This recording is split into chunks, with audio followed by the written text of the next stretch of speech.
Welcome to Finding the Faith Season 3. I am so blessed to have with us tonight Evie Solheim. You may very well know her from The Girl's Guide or from The American Conservative. She is a phenomenal writer, actually one of my favorites, and I am incredibly blessed to be able to call her a friend. So she is with us tonight to open the show. How are you doing? Thanks for having me. No, I'm so excited. Trying not to fangirl because, we are friends. Yeah, no fangirling, no fangirling because, well, we can equally fangirl. How's that? Sounds There good. you go. Oh my goodness. And I want to say the disclaimer, my voice doesn't normally sound like this. I've been sick. So, thank you to everyone Same. bearing with me. Honestly, same. I'm starting to think it's a pollen allergy because last week I woke up with a swollen uvula, and that's the Oh hanging all yeah. your throat for those Yeah. viewers who are going to get on me about Yeah. putting lady business out there. No, that's not that. Yeah. Yeah. The DMs Yeah. I got. That can be painful. Yeah, anything with the Yes. throat, I'm a baby about. And both Nick and I have really bad seasonal allergies, so we're already like, how bad is it going to be for our kids? Yeah. Are they going to get it like double? So we'll Yeah. see. But yeah, this is just definitely just a cold. Yes. Not So fun. just a heads up for everybody. But thank you all. Please let me know what you think of the new, intro and the new, streams starting soon in the comments. But yeah, I'm really, really excited. So the first question I ask everybody is, what were your first memories of religion?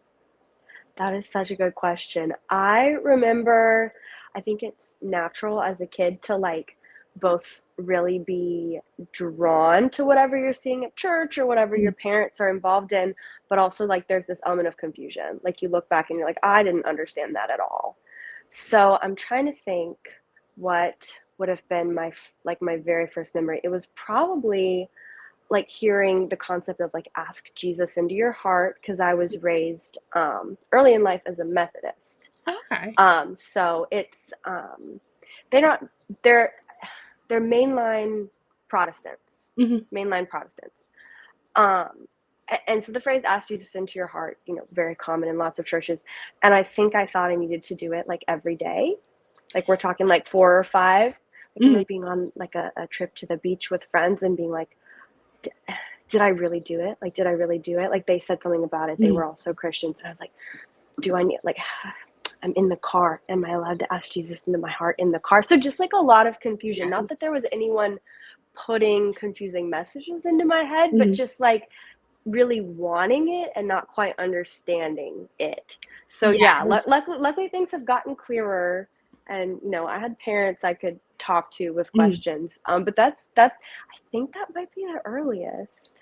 Honestly, that's so real because I distinctly remember when I was kind of coming of age and getting ready for baptism. Not that it was a Christian religion, Hmm. though. But parallels. Yeah. And the elder who was going over the baptism questions was like, "Okay, so did you pray to Jehovah this?" And I was like, yes. And then I went home and I was eaten up with guilt because I didn't explicitly say those words. And I fell on the floor and I was like, Jehovah, I'm so sorry I didn't say these words explicitly. I think I lied in my meeting Yeah. and I'm not gonna get baptized. I was Yeah. freaking out. So Oh my I goodness. totally feel that confusion. Right. And it's a good it's in your heart that you want it Mhm. when you're that young. It both shows that kids have this ability to recognize what they want and recognize Jesus. You know, um Absolutely. but then it's of course that you're going to grow and you're going to continue growing in maturity, and that's a good Yes. thing. Yeah. Absolutely. Now, kind of fast forwarding a bit, how has your faith influenced your career choices in journalism and Mhm. in public relations? Mhm. Yeah, I mean that's a great question. So, Um, I'll give people a little bit of a background. I have always loved to write. The joke is I came out of the womb loving to write. I started my neighborhood newspaper at age 5, Oh, and just ran around interviewing people, doing I love that so much. just doing like I think I did a little pond cleanup, and then I wrote about it, and it's okay, that's PR and journalism, I guess. But just Yes. that kind of thing. I was just very into that, and I'd go deliver my newspapers to people. Um, which my grandma actually reminded me this was really funny. She was like, you come by journalism naturally. She reminded me that like my 5X great grandfather, like we're talking Mhm. way back, was the first guy to operate a printing press in North Carolina, where I'm from. Yeah. That's so Yeah. cool. Printed like the first newspaper in North Carolina. That's Yeah. Like amazing. that was his thing. He like apprenticed in Williamsburg and then like came to North Carolina, something like that. That's So I was like, incredible. okay, so I can't take credit. It's just in my blood, whatever. Yeah. Um, But but hey, so sometimes those things can like skip generations. I So like at know. least you were, one of the ones that got it because I mean, growing up, I was like super, super crafty. And I bet you still are. I mean, I am, but my grandma Frida, she actually used to create dresses from nothing, no patterns, nothing, Oh and my show god. them at the Plaza Hotel in New York City. And yeah, like it was a whole thing. Mm. And my mom and my aunts would model them, and then my aunt, who I grew up with, she was not crafty at all whatsoever. I was doing like random junk at like 5. I was like, oh yeah, this like print, like this empty printer mouse thing is gonna be a Maybe baby some paper carriage. dolls. Exactly. And she's like, how did you come up with that? Because she just like that gene skipped her. She got a Uh-huh. lot of really great skills, but just skipped her. So, Yeah. you No, have that no, gene. exactly. And you see, excuse me. You see it manifest in different ways. I feel like everybody in my family can tell a story, okay? But do they all want to, go work for the newspaper? No, they do not. Exactly. But so I'm really lucky that I had some great opportunities in journalism just because it's a hard industry to break into. Um, I feel bad for your viewers. I am coughing. Tell me if I should mute Don't even myself. about it. Okay. Goodness, yeah, we've It's all been good. we've been ill at my house, but luckily I can't get you sick through the phone, through the Yes. computer. Um, And vice versa as well. yeah, we'll all be fine. We're quarantining. Um, but yeah, so I'm really lucky. I had some really good breaks, I guess you could say, and a lot of them came from me being like, I want to be a Christian journalist, Mhm. and for me, that also ties in with pro-life. So it's like I'll always like kind of probably be pigeonholed as a conservative journalist because I'm just Mhm. not gonna, you know, you know, Yeah.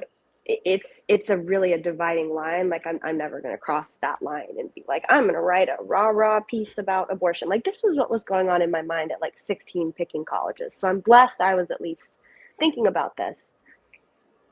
Yeah. But so I went to Patrick Henry College in Virginia. Mhm. It's not far from DC where I ended up starting my career, and I studied political journalism, which it's like, well, if you're going to study political journalism, of course you're going to end up in Washington, Yeah. D.C., right? Naturally. Um, but so I was really lucky that my first newsroom internship, um, there's a conservative organization called Intercollegiate Studies Institute. I love Mhm. them. And so they funded me to go work for a summer at my hometown newspaper, the Raleigh News and Observer, That's which is amazing. like, yeah, I've been reading it since I was like, that's the newspaper that got delivered to my house growing up. Mhm. And so I got to go work there and I got to write about like business and art and like all kinds of things. And I got treated like a normal reporter. I got to be in the paper and online. And it was just like really fun, but it Mhm. also taught you a lot. Like, Yeah. if you're going to get published in North Carolina's newspaper of record, you better, dot your I's and cross your T's. Like, you learn quickly the level of professionalization, I guess you could say. Um, and so I remember people even being like, you're a conservative, you don't seem like a conservative. And I was like, I'm just like a 19-year-old girl. Like, what, Yeah. do you think I'm gonna walk around in like a founding fathers wig, like because I go to Patrick Henry like what are you expecting? Yeah, And literally. yeah, it was really funny just because it was more of like a liberal, like Mhm. left-leaning environment, as many local newsrooms are. And everybody was Absolutely. so nice and helpful. They were just like, what what is your what's going on with you, um Mhm. just because there had never been anybody from my school there. So I really learned a lot there, and that made me just fall in love with reporting and telling people's stories. It was Yeah, still, for sure. this was once the digital age of journalism was, Mhm.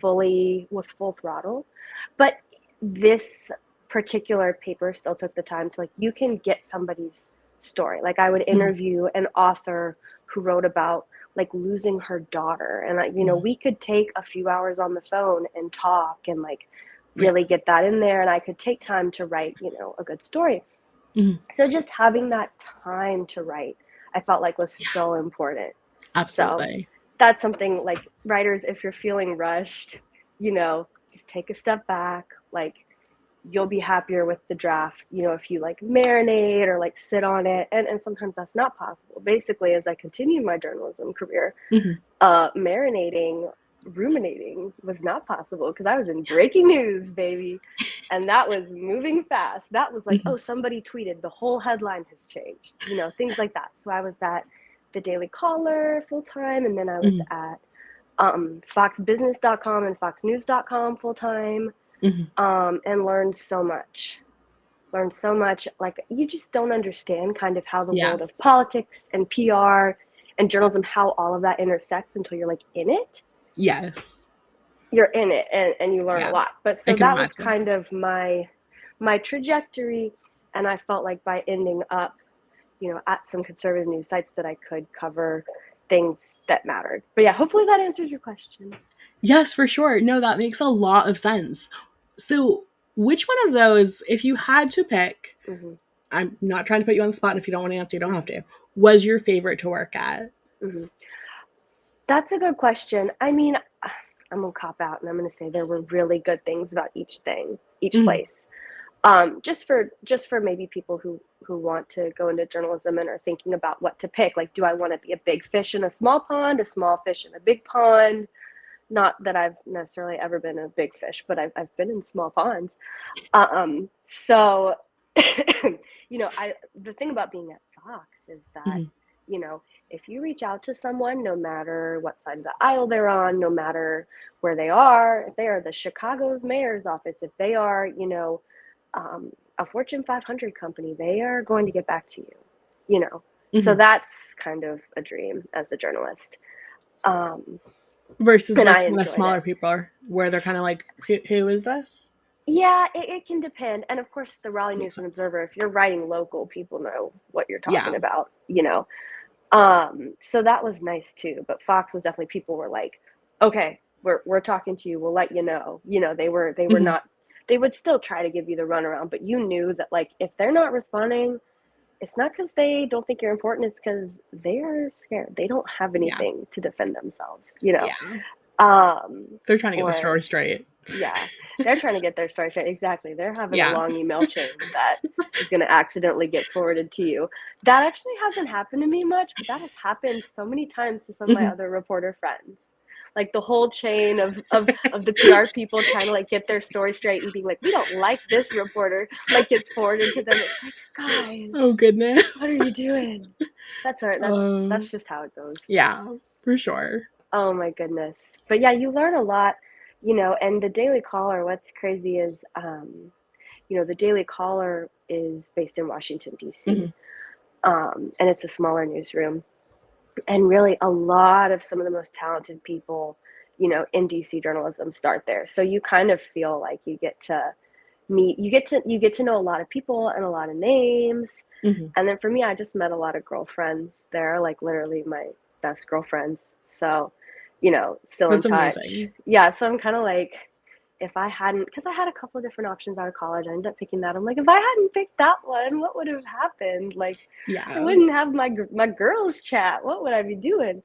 So that's even just like a random thing. Like sometimes you're in a job and you're like, oh, like professional development, yes, it was Mm-hmm. great. You've got things on your resume, but also like the friends you made. Like that's really important too. Absolutely. Which makes me sound like a Disney character, but it really bonds They you were right to be about in a some work things. environment. Yeah, they were right about some things. I'm a vintage Disney defender.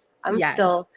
I'm still I will not ever give up like the Fox and the Hound or Aristocats or like I know they're so good. I remember watching The Fox and the Hound and just like sobbing and Oh, then hitting sobbing. rewind and watching it again and just watching it again and just watching it again. It just hits you. Oh, it's such a It good movie. does. Oh, it's so good. It's incredible. And that's That's a story for another time.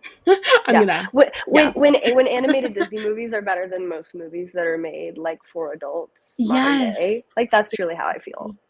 They Yeah. really are. Cause like there's timeless lessons. Yes. Especially, have you read, goodness, Faith Moore's book about the princesses? I have read about it. I have not read it. I need to get it because I have Dude, a it's so good. daughter who's going to be into princesses. It Okay, is so you so really endorse. incredible. I Mhm. 1000% endorse. Oh, I would love it then. Yeah. I would love it then. Yeah. Okay, I need to get a copy. It's truly phenomenal. I will, like, if I have somewhere to be and I don't have a current read, Mhm. I'll literally just stuff that in my Kate Spade and be like, Mhm. just in cases. Because it's Oh, so good. You yeah. want to keep coming back to it again and again Yeah. and again. Yeah, and I loved the princesses growing up. Like I'm sure she's queuing off of the Disney princesses. But yeah, I mean that was definitely my jam for sure. I was a Little Mermaid girl. And I love how she like ties in a lot of faith in Mhm. scripture into Mhm. our understandings, and it's chef's Mhm. kiss. Mhm. Yeah, I mean, Yeah. I listened to a podcast recently just talking about how fairy tales help children create their moral imagination, which I Mhm. don't know if I could define moral imagination, but it sounds good. It But just talking does. about just how much value there is in these things we think of as kid stuff. Yeah, for sure. There's Before we move on, Mhm. talking about Fox, Mhm. two of two in chat want to know, is Fox News really as conservative as they appear to be? Just keep reading read the headlines, watch the show, form your own opinions. I like to think I'm conservative and I was there. So, See, they have a lot of good conservatives there, whether you ultimately consider them mhm. holistically conservative or not. And one thing I've realized, especially as a freelancer, is I'm never gonna find a publication where I'm like, okay, everything 100%. Like, I would publish every headline on this site. Like, it doesn't exist, Yeah, which no. is why I do my own thing sometimes. We can talk about that later, just because it's nice to have your own little Yes, site that you can control.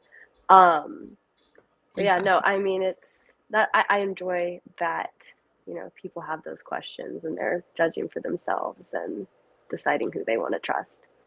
We have a lot of really great free thinkers at Finding the Faith, Mhm. which I really, really Mhm. appreciate. I like it. And it definitely makes our Bible studies interesting. Oh, I believe it. Yeah. Like Gotta ask the right question. one of the questions that was asked like 2 weeks ago was, can demons swim? That's hmm. Hmm. Yeah. It's I don't know. super fascinating. That happens every Friday night for the viewers who are interested or the listeners who are interested, because we also have an audio podcast. So if you want to check that out in the link below, or if you want to check that out through my solo toe, then you have that opportunity to join. It's at 7 p.m. Eastern. So getting back into it, Mhm. can you describe a moment where your faith provided guidance during a challenging time? Yes, let me think because there's a few I can pick from. Um, I'm trying to think. I'll say the one that first comes to mind, and then if I think of something better, I'll give it to you. But even going back to Fox, I was really blessed to get to work at Fox. I got hired at Yeah. like 21. Um, but most of the team I was working with was in New Mhm. York, and I was in DC. And I'm really lucky. I had so many friends and a church community, and I just really wanted to stay in DC. And I convinced them to let me stay in DC because they wanted me to go to New York. I was like, Yeah. this. I'm not a country girl, but I'm a Southern girl. This Southern girl is not a city girl. Like DC's about all I can Yeah. do. Like I'm serious. I'm serious. Like New I can't York's next imagine level. Like I grew navigating up that. in like the suburb, which is basically part of a big city. Uh huh. And no, I can't. It's its own animal, and Yeah. I was just like, I think God has put me in DC for a reason. Like, sometimes, I feel like the star, this is a secular phrase, the stars do align, but it's like God had provided me with, like, I had a church community, I had Mhm. friends, I had a really great roommate, like, um, all of these things that are so hard to find Yeah, in your early 20s in a city you've never lived absolutely. before. Like, I just felt really blessed. And so this was all maybe going down in like 2019, so a little bit before lockdowns. Crazy, Mhm. right? Yeah, So they were like, we really want you to move to New York. We really want you to move to New York. We really want you to move to New York. And I was just like, I don't have a peace about this. Like, I'm not supposed to be there. yeah. I'm really not. I'm the kind of person who, like, I'm normally just trying to make the most rational decision possible. Mhm. I'm not like, oh, there's a voice in my head telling me that this is what I need to do. But something was telling me, like, no, you're where you need to be. Like, you should not have, like, I did not have peace about moving to New York. And then what happens, a few weeks later, then I meet my future husband in DC, who is very much a DC creature, you Yeah. know. So, and then within a few months, I was like, okay, there's a reason I needed to stay here. It was both, meeting your husband, and then Mhm. second, the pandemic happened like right after Yes. that. So it's like, well, I could have been in New York and I couldn't gone to the office Yeah. anyways. It wouldn't have even mattered. Yeah, it wouldn't have even mattered. Crazy, right? But so, and I feel like that, and look, either way, like, God would have provided, God would have taken Absolutely. care of me. But that was just something where I was just really like, am I being dumb? Like, am I being dumb to, like, not move to this city that's like the center of journalism, do Mhm. this and do that? But I was like, I don't have Especially peace. with, like, I don't all of have the peace. girl boss journalism movies we probably both saw Oh growing up. yeah. Oh It's like yeah. that was the place to Love be. those. Yeah, Yeah. Oh, I'm gonna be in 13 going on 30 in my office. I'm literally. gonna work for them. I'm gonna be Andy Anderson. But anyways, I'm not trying to make fun. That would be so much fun. Yes, I was Um, obsessed with it. but it's not as glamorous once you get in the cubicle. That's what I hate Also, to say. Razzles don't actually taste good. I don't wait, what are razzles? Those candies that she ate in the movie? Which movie? I'm not remembering 13 which movie going this on is from. 30? Okay, okay. I Yeah. should remember this, She was shouldn't like I? obsessed with it, and I like went out of Okay. my way to find them because I was like, I'm gonna eat Razzles now, and then I'll be a journalist growing up, and blah, blah, blah, like all this Yeah, stuff. yeah, yeah, yeah, yeah. And I found them, and they were gross. They were Oh they were yeah. they were just really bad. Oh, that's so sad. Okay, that kind of sounds familiar. I could hear Jennifer Garner's voice like saying something like, Yeah. that's funny. Oh my gosh. Yeah, But no, anyways, sorry. they just looked good on screen. They didn't actually taste Yes. good. I find that's how a lot of food works. You see an ad for Yeah. something, you're like, that's gonna taste so good. Gonna go there for dinner tonight. And then you're like, no. And then you find out that the food that it was made out of wasn't even food. Wasn't even food. It wasn't Yeah, even food. yeah. So we're dining in kind of people right now. Yes, absolutely. Yeah. I'm very Okay. much a make it from scratch girly. I love it. That's awesome. It it's insane how much money you save and how many like calories you kind of save Yeah. when you literally make something from scratch and you know what's in it from beginning to end. Yes. Yeah. No, and even for me, so my daughter has all Mhm. allergies. Aw. Which luckily I already was pretty comfortable with, like, Mhm. making like pretty much anything we eat I'm making, but now, like, the fact that I can make our own food knowing all the Yeah, ingredients and use simple ingredients absolutely. is really helpful. Yeah, just because I'm like, I do not want her to get ill. Exactly. It's So so scary. it's a blessing. It's a blessing. No, it is scary. Yeah. So Yeah. it's a blessing for sure to have the time and the energy to do that. Speaking of, time and energy, what Mhm. role does prayer play in your everyday routine? That is a good question. I really appreciate when you had Catherine Pakaluk, I hope I'm saying her name right, Mhm. on the show recently, and she was talking about like how like her prayer life and like her like spiritual life has like evolved and become purposeful. Probably isn't the right word, but she's kind of had more control over it Yeah, as her kids have gotten older. And I was like, I'm relating with the young mom or like the young kids stage of this, mhm, which is like the prayer is like in the car, or like when your kid gets sick yeah, and you're like, please don't get a 106 fever again, please don't, yes, so it's very much or like as you're falling asleep. So it's very much like I try to like keep like a little notebook with like prayer requests, but it's very much like an on the go thing. It's very yeah, much like when my husband's home, like we're gonna try to say a prayer as a family and get my daughter to, like, she's 18 months, mhm, to put her hands together and oh, stuff like that. mhm, which she does do. She gets the concept of pray now, That's which is awesome. beautiful, and it I love encourages that. you to like set a better example. Absolutely. She's not quite old enough to where like if she comes to me, I'm like, oh well, we need. She doesn't quite come with like questions or Mhm. like worries yet. I think that'll start. Yeah, So I but she's love also 18 hearing. months, so. Yeah, she's 18 months. She's 18 months. She understands that we pray before we eat. We pray at church. She understands prayer hands, I mean, she's ahead which of the is game. You really guys are cute. doing great. Yeah, she's. I'm proud of her. She kind of surprises us with that. But so yeah, for me, it's very much like not structured. Mhm. I wish it were more structured, but it is nice to just like, because you just realize how many things are out of your control once you have a kid. Like, just so many things. It's like, okay, she's gonna go, you know, stay at my mom's house and she'll be super safe, but I'm still gonna like pray that everything goes well, you know. Absolutely. Just things like that. So it's been good. There's no Mhm. shortage of prayer requests, basically. Things to pray about. Yes, for sure. But that's wonderful. When it comes to, motherhood, how has that altered you spiritually? Yeah.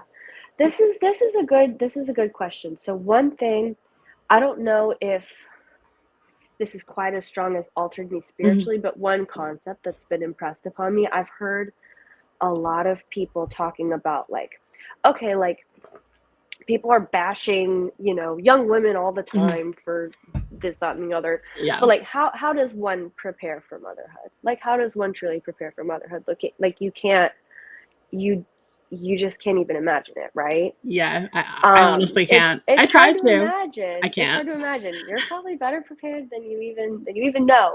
Like you're both more prepared than you know, but then there's also things you just never anticipated, like feelings you never anticipate.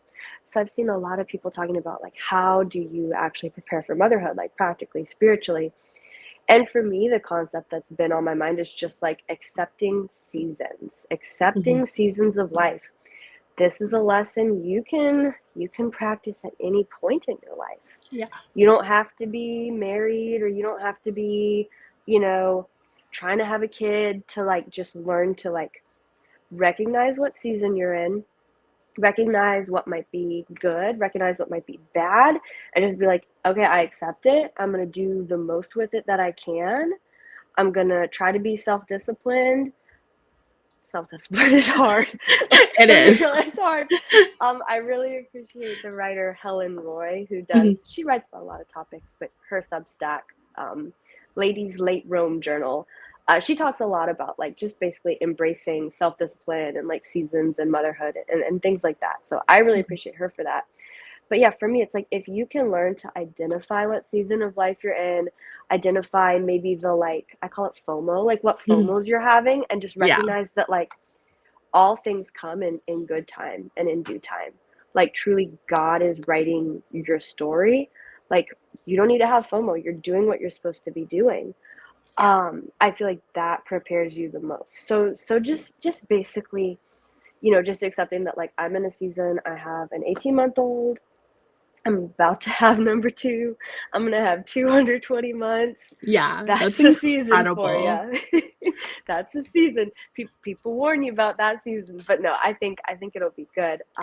It will Just be. because Very busy, but I think it'll. wonderfully busy. Yeah, no, I agree. I think it's gonna be so cute to see like brother and sister interact. But Mhm. just reminding myself that like, okay, I can't like at the drop of a hat go on a bachelorette trip. Like, that's kind Yeah. of the season I'm in. I'm probably gonna have a kid strapped to me for like the next 8 months. Yeah. 8 months, I don't know. And just recognize there are so many opportunities and amazing things that come with that. And then there are some things that I'm just gonna have to say no. Like that's not happening. I'm not able to do that. That's not in the plan, but it will be soon. You know, Exactly. so yeah, so even I've been taking advantage of the fact that like my daughter can like go sleep over, at her grandma and grandpa's like anytime now because she's old enough for that. Mhm. So That's just awesome. taking it, yeah, no, it's really cute. And just kind of taking advantage of that and like tagging along with my husband for like a few day trip, which was Mhm. like that was a whole thing for me. I was like, no, I can't leave her. And then I like get to like the location. I'm like, this feels nice. I'm feeling so good right now. I'm just gonna drink my coffee and put my feet up. Exactly. Very blessed with that. That's wonderful. Um, but yeah, just seasons. Like we all are in specific seasons, Yeah. and we need to not fight like what we are and are not able to do. Like, and that's hard. Yeah. I will complain. I will complain for sure about my seasons. So yeah. Yeah. But it's also, you know, kind of with like those glass and plastic balls that we talked about in the Girls Guide this week, which that's linked below. I highly recommend you guys go check it out. There was some question about if guys could also check it out because I got a 50-50 Oh, audience. so my joke is I will never dox my male subscribers, See, and they do guys? exist. They do exist. They find me. They let me know. Because I mean, come on, who doesn't want to see the inside of a woman's brain? Who doesn't want to know what she wants for Mother's Day, or where the cute single girls hang out, what their favorite Literally. coffee shop is, or like, which TV shows the girls are watching that you could bring up at the water cooler. I'm looking out for the dudes too. I'm helping them. I'm helping them connect with the ladies. No, I'm kidding. But you I have like are a married girl's girl and you are a I'm a guy's girl's girl girl. too. You're a Yeah, people's no, person. I have had people reach out to me about like, because I mean, it's not always obvious if somebody's single or taken, Mhm. and like Girls Guide interviews. I've had people reach out and be like, "Is she single? Can I take her on a date?" And I'm like, "That will be up to her. I will be talking to her. Okay, this doesn't happen often, but if I can ever create a couple out of the Girls Guide, I would. I think that was very cute. Yes, But for no, all sure. my male readers are appreciated because there are a lot of male writers I really enjoy, and so I'm going to feature their stuff. You don't have to be a girl to get, Yeah. featured in the Girls Guide. You just have to be interesting. See? Um, Oh, they're asking for help. The boys are asking for help. there's something for everybody. See? She Bren, boys, read the Girl's Guide. Check it out. It's linked in the description below. You've got this. If you have questions, you can come to either one of us or both on Twitter. It's also linked in the description below. We have your back. Yeah, consider it some anthropological study. You're learning more about a foreign species. My chat is so cute. That's so funny. Yeah. Speaking of love stories, how Yes. did you and Nick meet and what drew you to each other? Oh, this is a good question. Okay, I mean, I could talk for a long time about this. Mood. Um, yeah, but I'm trying to think. So I'll give people a timeline of our relationship first, just so they kind Mhm. of like can kind of know where we are. But so we met fall of 2019, Mhm. both living and working in DC. We started dating by summer of 2020. We got engaged May 2021, and we got married September 2021. And then we Wow, had that's our fast. first daughter. Yeah. Well, so I had already booked the venue and bought the dress before we got engaged. Like that was like we decided we were gonna get married like 3 months into dating. Like we were those people. So I it love was that. already it was just a formality. It was just formality, I got As engaged long as 6 months in, so, yeah, you boom, know. exactly. Oh yeah. So we were engaged for 4 months, technically, Mhm. technically. And then we got married, and then we had our daughter in November 2022, and we're gonna have our son in August 2024. I hope I got all those numbers right. But so it's That's been a amazing. journey, but it's also felt like the right timing. Yeah. Um, You and two make so, such a cute couple. oh, thank you. Yeah, we have a lot of fun. Like You it's can tell. we have a lot of fun, and we have a lot of shared interests and also a lot of not shared interests. So we can have fun together. We can have fun sitting on the couch reading our own books, you know, Yeah. because But I there's feel such like a that keeps space. things interesting. It does. It does. I definitely, so I have a little bit of a rant. I've written about this Mhm. in Girls Guide. There's this concept I'll see in dating where people are like, I want to find the male version of me or the female version of me. Like I remember I love Love is Blind on Mhm. Netflix. Um, and some of the characters are like, these are not the relationships that work out, by the way. Some of the contestants are like, oh, well, I really connect with so and so and I want to get engaged to them sight unseen because I feel like they are just the opposite gender version of me. And it's like, that's not gonna You we know. need some polarity. We need Yes. people who can encourage each other, in their strengths and weaknesses. Absolutely. It's almost a narcissism to want someone who's just like you. Because Yes. guess what? At the end of the day, they're not gonna end up just parroting and mirroring you. There will be conflict. And you're gonna need a Exactly. lot more than that. So And that's a little bit of a honestly, rant I have. how perfect is somebody if they're the exact carbon copy of you? Because like Hmm. you, like not you, babe, you're flawless. But like the average person has flaws. They have annoying little like We all things that they do. fall into. They have, and it's like, okay, if that thing that you do constantly and you keep coming back to annoys you about yourself, that's going to annoy you when your Hmm. partner does it. Hmm. Oh, and the thing you realize as you get older is a lot of the people who bug you or the actions that bug you are the ones that like you're like them or you're guilty of the same thing. Yes. Like you realize like I'm bugged because I know that that's me. Like Yeah. you're like that's me, and I wish I could change. So anyways, that's kind of my little plug. We're similar in some ways, but we're also different in a lot of ways. But it's Mhm. like a good thing. It's something that's been good for our lives and our journey. But yeah, so we met at young conservative trivia night. Like it was just like a casual thing. Mhm. There was a bar in like Federal Triangle, like part of Mhm. DC. Like why was I there? Like this is not a part of DC that I'm like, this wasn't near my apartment. This wasn't near my work. But it's like there was this one bar in this one random like basically office plex of DC that a bunch of young conservatives would meet at, and they do trivia. Something about me is like I love trivia. I love watching Yes. Jeopardy. I love Trivial Pursuit. I'm into it. I'm there. I'm locked in. Trivia is so much fun, It's so except when fun. you're my husband and I'm telling him little trivia facts as he's trying to fall asleep. Oh no. Okay. Guilty. Guilty. I'm like, did you know? Did you know butterflies have compound eyes? My husband's ah. Oh my gosh. Oh. But no, trivia people are my people, so I love that. I love that. But so yeah, it was a really good group of guys and girls who would go, Mhm. people in their 20s and 30s. And so I'm trying to think. So I really love to go. It was like on Tuesday nights. Mhm. And so I'm there to socialize for the first part, and then I'm like, I'm locked into trivia, okay? And Mhm. so my husband's there, and apparently he remembers it kind of more clearly than I do.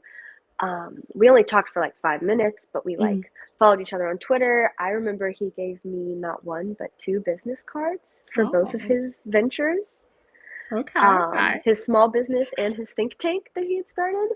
So I was like, oh, this is a very entrepreneurial man. It was like the same cell number on both of them, but it was for both of his things, and he gave them both to me. And I was like, I have never been handed two business cards for two different things by one person, by one man Guilty who is the man. only man at trivia wearing a suit. We're all in like sweaters and like t-shirts and stuff. But anyways, so Was it I was for the just like, American movement or was it for something else? no, this was long before that. That's what's crazy is this was before he had even American Moment was a glimmer in his Mhm. eye, him and his co-founder's eyes. And so ironically, it got its start the same night we met because my husband and his co-founder met at the same trivia night. And they That's spent a lot more amazing. time talking than my husband and I did because we just chatted for a little bit. But basically, he would come to trivia Mhm. uh, and he'd like stick around for a little bit and we'd chat every week. And then Mhm. he'd like be like, gotta go, like before trivia would even start. And I was like, oh, he's so mysterious. He's so busy. Like, what does he have going on? Okay. And so he would like disappear. Mhm. And later I realized it was because he was literally just walking there to talk to me. And then he had a really long walk home. So he would just Oh my leave. goodness. But I thought it was because he was so mysterious and busy and important, which he was I all mean, these I mean things. that's But that's I would say too. yeah, No. he was just getting his cardio in. So Yeah. anyway, so he would show up for like 5 minutes, and I would try to bully him. I'd be like, "You need to stay for like actual trivia. You know baseball. Like my husband knows baseball inside and out." I'm like, "There's always baseball questions at trivia. Mhm. Like there always is. They're always like, who won the World Series in like the most random year." And it's like, you're the only one I know who can do it. And he would like never stay. He would never stay. Aw. And so I was very bitter. But no, so we would just chat and we got to know each other and, you know, just Mhm. became friends, right? Yeah. And so I enjoyed chatting with him and stuff like that. And I'm trying to think. And so he would have like a party at his apartment and I'd go and like stuff like that. Mhm. Um, and I like kind of thought he had a crush on me, but I was also like, he's gotta like actually ask me out. He's gotta like actually do it. Yes. Yeah. So I was like, I think even one time in a group chat, we were like making plans to go somewhere, like a group of us. Mhm. And he was like, well, Evie, do you actually want to go to the place next door with me? And I responded with, no, I'll stick with the group. Thanks. Like, I was like, this is not going to be how our first date goes. Like, you have to like No. ask me. So, Yes. anyways, finally, like summer of 2020, I had gone home to North Carolina to like, Mhm. because it was like, what? Why would I stay in DC? Literally, it Yeah. just emptied out. Everybody, it just emptied out. You know, with the Mhm. lockdowns or whatever. You know, I couldn't even go to my office. So Yeah. I went and I stayed with my parents. And so he texted me at one point and was like, I'm gonna throw a barbecue, and you should come back from North Carolina for this barbecue. And this barbecue is No. going to be at X time. And I was like, oh, well, I can't do X time because of Y thing. And he was like, oh, just kidding. It's at Z time.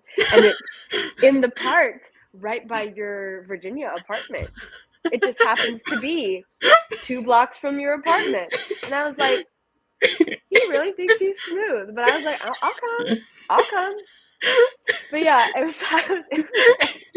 It's was giving like like those like How I Met Your Mother vibes, like when Ted Mosby just kind of like throwing a new party every day for like a weekend straight. yeah. So he was gonna make it happen. He was gonna make it happen. So we hadn't seen each other You in love a months. determined man. He was determined. But so I'm like, okay, I guess this barbecue is being thrown in my honor for me coming back to DC. But I mean, I drove 6 hours to be there. But so yeah, so I drive back up, and I'm like, because I think it was also time for me to like, my friends were coming back to DC. I was like, okay, Yeah. let's see what's going on up here. I haven't been to my apartment in 2 months. And so get back there. And so we just do like a little cookout. Nick and I, my husband's name is Nick, we Mhm. went to the grocery store together to like pick up stuff for the cookout. And we just had like Aw. so much fun, like go to the grocery store, you know. And you know, he made steaks for everybody and they were really Nice. good. I was like, okay, that's brownie points. That's a For delicious, sure. like charcoal grilled steak, just like one of those little like Nice. he Yeah. no problem whipped them up. I was like, really good. So I was like, oh, I'm impressed. I'm very impressed. Um, and so I think that gave him the confidence. I think a few people were like, no, she's clearly like she's not interested in you. You Mhm. know, like that was the feedback he got from some of our friends. She's not interested in you. Like shoot Mhm. your shot. So he basically was like, oh, can I take you to dinner and then on a romantic sunset moped ride through the monuments? Oh my goodness. And I was like, I've never been on a moped before. So okay, I'll go. Sure. And so he took me out to dinner. He informed me I was eating too slow to make it for for sunset correctly. We had to wrap it up and go because we were going to miss peak sunset. And I said, I don't care. I'm gonna eat my I'm gonna eat my potatoes. So sit down. Anyways, so I got an introduction to Oh my his. goodness, are you me? He loves an itinerary. He's like, we will do this and this and this, and I was like, I'm eating my potatoes. So, anyways, So he informs me that I will make us late for peak sunset. I'm like, Mhm. too bad. Oh no. Maybe the sun should have thought of that. Yeah, maybe the sun should be on our time schedule. But no, I love to make fun of him for that. But we just had such great conversation and talked about our families, and like he had a very unusual like growing up Mhm. abroad and in the US and just like all that kind of thing. And it was just a great conversation. I later told him, I was like, the thing I took away from it was that you're like the Dos Equis man, like the most interesting man in the world. Like, do you know that meme where he's like Yes, got his yes. beer? Yeah, I was like, that's you. Like, that's literally you. You know, I'm intrigued. I want to know more. But so he took me on this. He had planned out he's a planner. He planned out the whole date.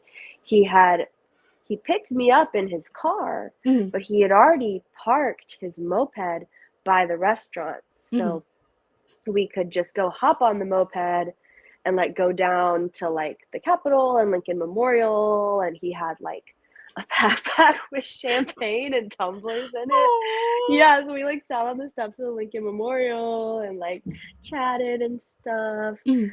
And then he took me back home. We zipped back to his car, and he had to do like this whole convoluted like get his moped and his car home after, but he didn't Yeah. even say anything about it. He had planned it all out to where I got my moped ride, but my car, dropped me back off, Mhm. That's safely. amazing. Yeah, and it was really sweet. And so we just had a really good time, and it was pretty much like after like 3 dates, I was telling all my friends, I was like, "We're getting married," and they were like, "We kind of see it, so okay." Yeah. And when Um, you know. And when that's you one know, of you those know. things that like makes every single person, including myself back when I was single, mad.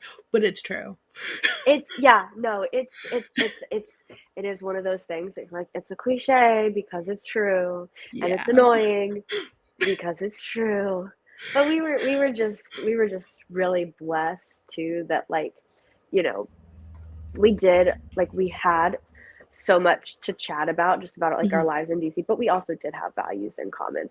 Like I remember months before we ever went on our first date, I was at like a little get together at his apartment. He did like a debate, like a presidential debate watch party or Oh, something, okay. something like that. Because that's how you get girls to your apartment when you're in DC. And so I went to that. Do your boys take note? Excuse me. Yeah, exactly. Excuse me. And so I went to that. I remember, like, we were just there are lots of people there, lots of different conversations. But I remember hearing a piece of a conversation he was having where he was like, "Yeah, like if God ever gives me a wife and children," and I was like, "How many 23-year-old boys do you hear talk like that?" Like he was being very serious. He was like, Mhm. "This is what I." He was like talking about his life and his hopes and his dreams. He was like, "Yeah, if God gives me a wife and he said it like very earnestly. I Mhm. remember hearing that, and I was like, "Oh, like that's so sweet. Like it's not It really me, is. but like good for him." But it turns out it was me. It was me. So, God bamboozled anyways, you. It was God you. knew, God knew. But it was like even just thinking back on that, I'm like it was just very clear that Mhm. he was very intentional. Like he was ready to be intentional. He had like recommitted to his faith, and he had Mhm. really thought a lot about what he wanted his life to look like moving forward. And Mhm. so it wasn't like, you know, like I didn't have to lead, if that makes sense. Yes, it absolutely makes sense. It And that it, was it like my definitely number felt that way. one like green flag for Kyle. Like Uh, there were like beige flags. I never saw a red flag. yeah, But yeah. like there was like green flags and then there was like, oh, okay, yes. It was like the We love big a like green flag. banner where on our Oh. first date he sat me down and he said, "Okay, this is precisely what I want out of life. This is what I'm looking for in my next relationship. Here is like my 5-year plan. Yes, I want Mhm. kids, all of these Uh huh. things." And if Uh you huh. can't get with that, then like there's the Yeah. door. I'll still pay for your meal and I'll drop you off, Yeah. but we're not going to be romantically involved because this is what I Yeah. want. And Yeah. I was like, I I respect literally that so much. swooned. I respect that so much. Ah, and I love that for you guys because yeah, it's just like you our culture has definitely kind of like I was saying the narcissism. Just Yes. find someone who loves the things you love and does the fun things you do. Well, you need to know about push comes to shove as well. Yes. You know, Absolutely. you need to talk about you need to have the kids conversation. You need to have Yeah. the faith conversation. You need to have the money conversation of like, Yeah. You know, how do your values get played out through your money? Do you like to save money? It's helpful once you have kids to have Yes. savings. Now, do they also make your savings go poof? Yes, they do that too. But you gotta try. Um, Exactly. but no, so I love that. I love that, you know, because you don't it's also kind.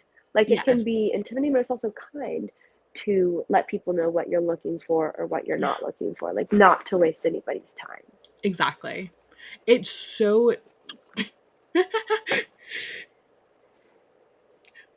Oh, apparently the boys in chat have decided that there were 17 beige flags, and that was 17 17 too beige many. flags. Oh my goodness. Well, boys have a lot of beige flags. Like we don't know what to Yes. do with the information that you are more interested in World War I than World War II. Like we don't really know what to do with that information. You Exactly. know, Yeah. we don't know what to do with the fact that you prefer watching a Twins game over a Vikings game. Okay, that's just going to be beige. It's going to be Yeah. beige. We're We coloring it beige. We don't exactly. know. We We don't don't know. know. We just, especially when it's Yeah. like not our type of thing, we're like, and the other option isn't our kind of thing either. We're just like, yeah, okay, cool. That's Uh, happy for you. Glad you like pancakes over waffles. They're easier to make. I was shocked to find out that Allie hates waffles. Oh, really? Yes. See, I used to hate waffles, but then I got to add my own syrup to them, and I grew up. No, I'm kidding. I'm kidding. I'm kidding. I'm a pancake respecter, but I also enjoy a waffle. Yes. Do you know what makes me very angry? What? My husband went to Belgium earlier this year, and he didn't even eat a waffle. He didn't even eat a waffle. He How had can one you? job. He's not a sweets guy. Oh, okay. Okay. Oh, he'll still eat a pancake. He'll still eat a pancake. But I was like, oh my gosh. But actually, I can't complain because he literally brought me back Belgian chocolates. Okay, They yeah, you lost can't. all his suitcases Hmm. in Iceland, but he has a Belgian chocolate in his backpack, so it's still with him. Oh. So he was like, I literally have no clothes for the next week, but I brought you chocolate. And I was like, cool, I don't care. I'll eat it. Thanks. No, I'm just Oh kidding. my gosh, he's so He got his cute. clothes within like 4 days, maybe. But yeah, that was a little rough. He does not Yeah. have an extensive closet. It was, yeah. But I love that he like planned to like keep them on him so that He had his little he like just stuffed animal for our daughter yes. Margot, and he had his Belgian chocolates, and so he was like, I don't come empty-handed, but also I have no idea where my suitcases are. And I was just like, bless your heart. This is why I did not come on this trip. Yeah, But yeah, so he didn't eat any Belgian waffles, but there's always next time. exactly. And Yeah. in case you guys are wondering who Allie is, she's actually my guest for next week, which is going to be really cool. So make sure you tune in next week as well. But we're not done yet. Um, I will be tuning in for sure. how does Nick's work with the? It's the American movement, right? It's called American Moment. Oh, moment. You are totally good. He has been introduced on podcasts as American Movement. He just was like, we're just gonna keep rolling. Okay. American Moment. No, you were good. My something happened with my notes. No, you're fine. But how does his work influence your family's dynamics? Yeah, no, this is a great question just because obviously I am a very young mom. I have very much to figure out. You know, uh I feel like there's a lot more women that I look up to for figuring out how to balance like, just like husband's career and Mhm. your own whatever you do and your kids and like homeschooling or school or activities, like Yes. so much to balance. I don't actually have that much to balance right now, you know. But Mhm. I do have friends talk to me about just like kind of my philosophy behind, he's got a very full throttle career, how things work at home, how Mhm. I envision this season of life. Yeah. And so for me the word is flex. I feel like there's Yes. so much, literature on how stressed American families are. Excuse me. Mhm. And it's sad. It's Yeah. really sad to think of everybody being stressed. Part of it is just it's hard to stay afloat right now. Like it really is. We are blessed that he has a job that we have been able to rely on for, 3 years.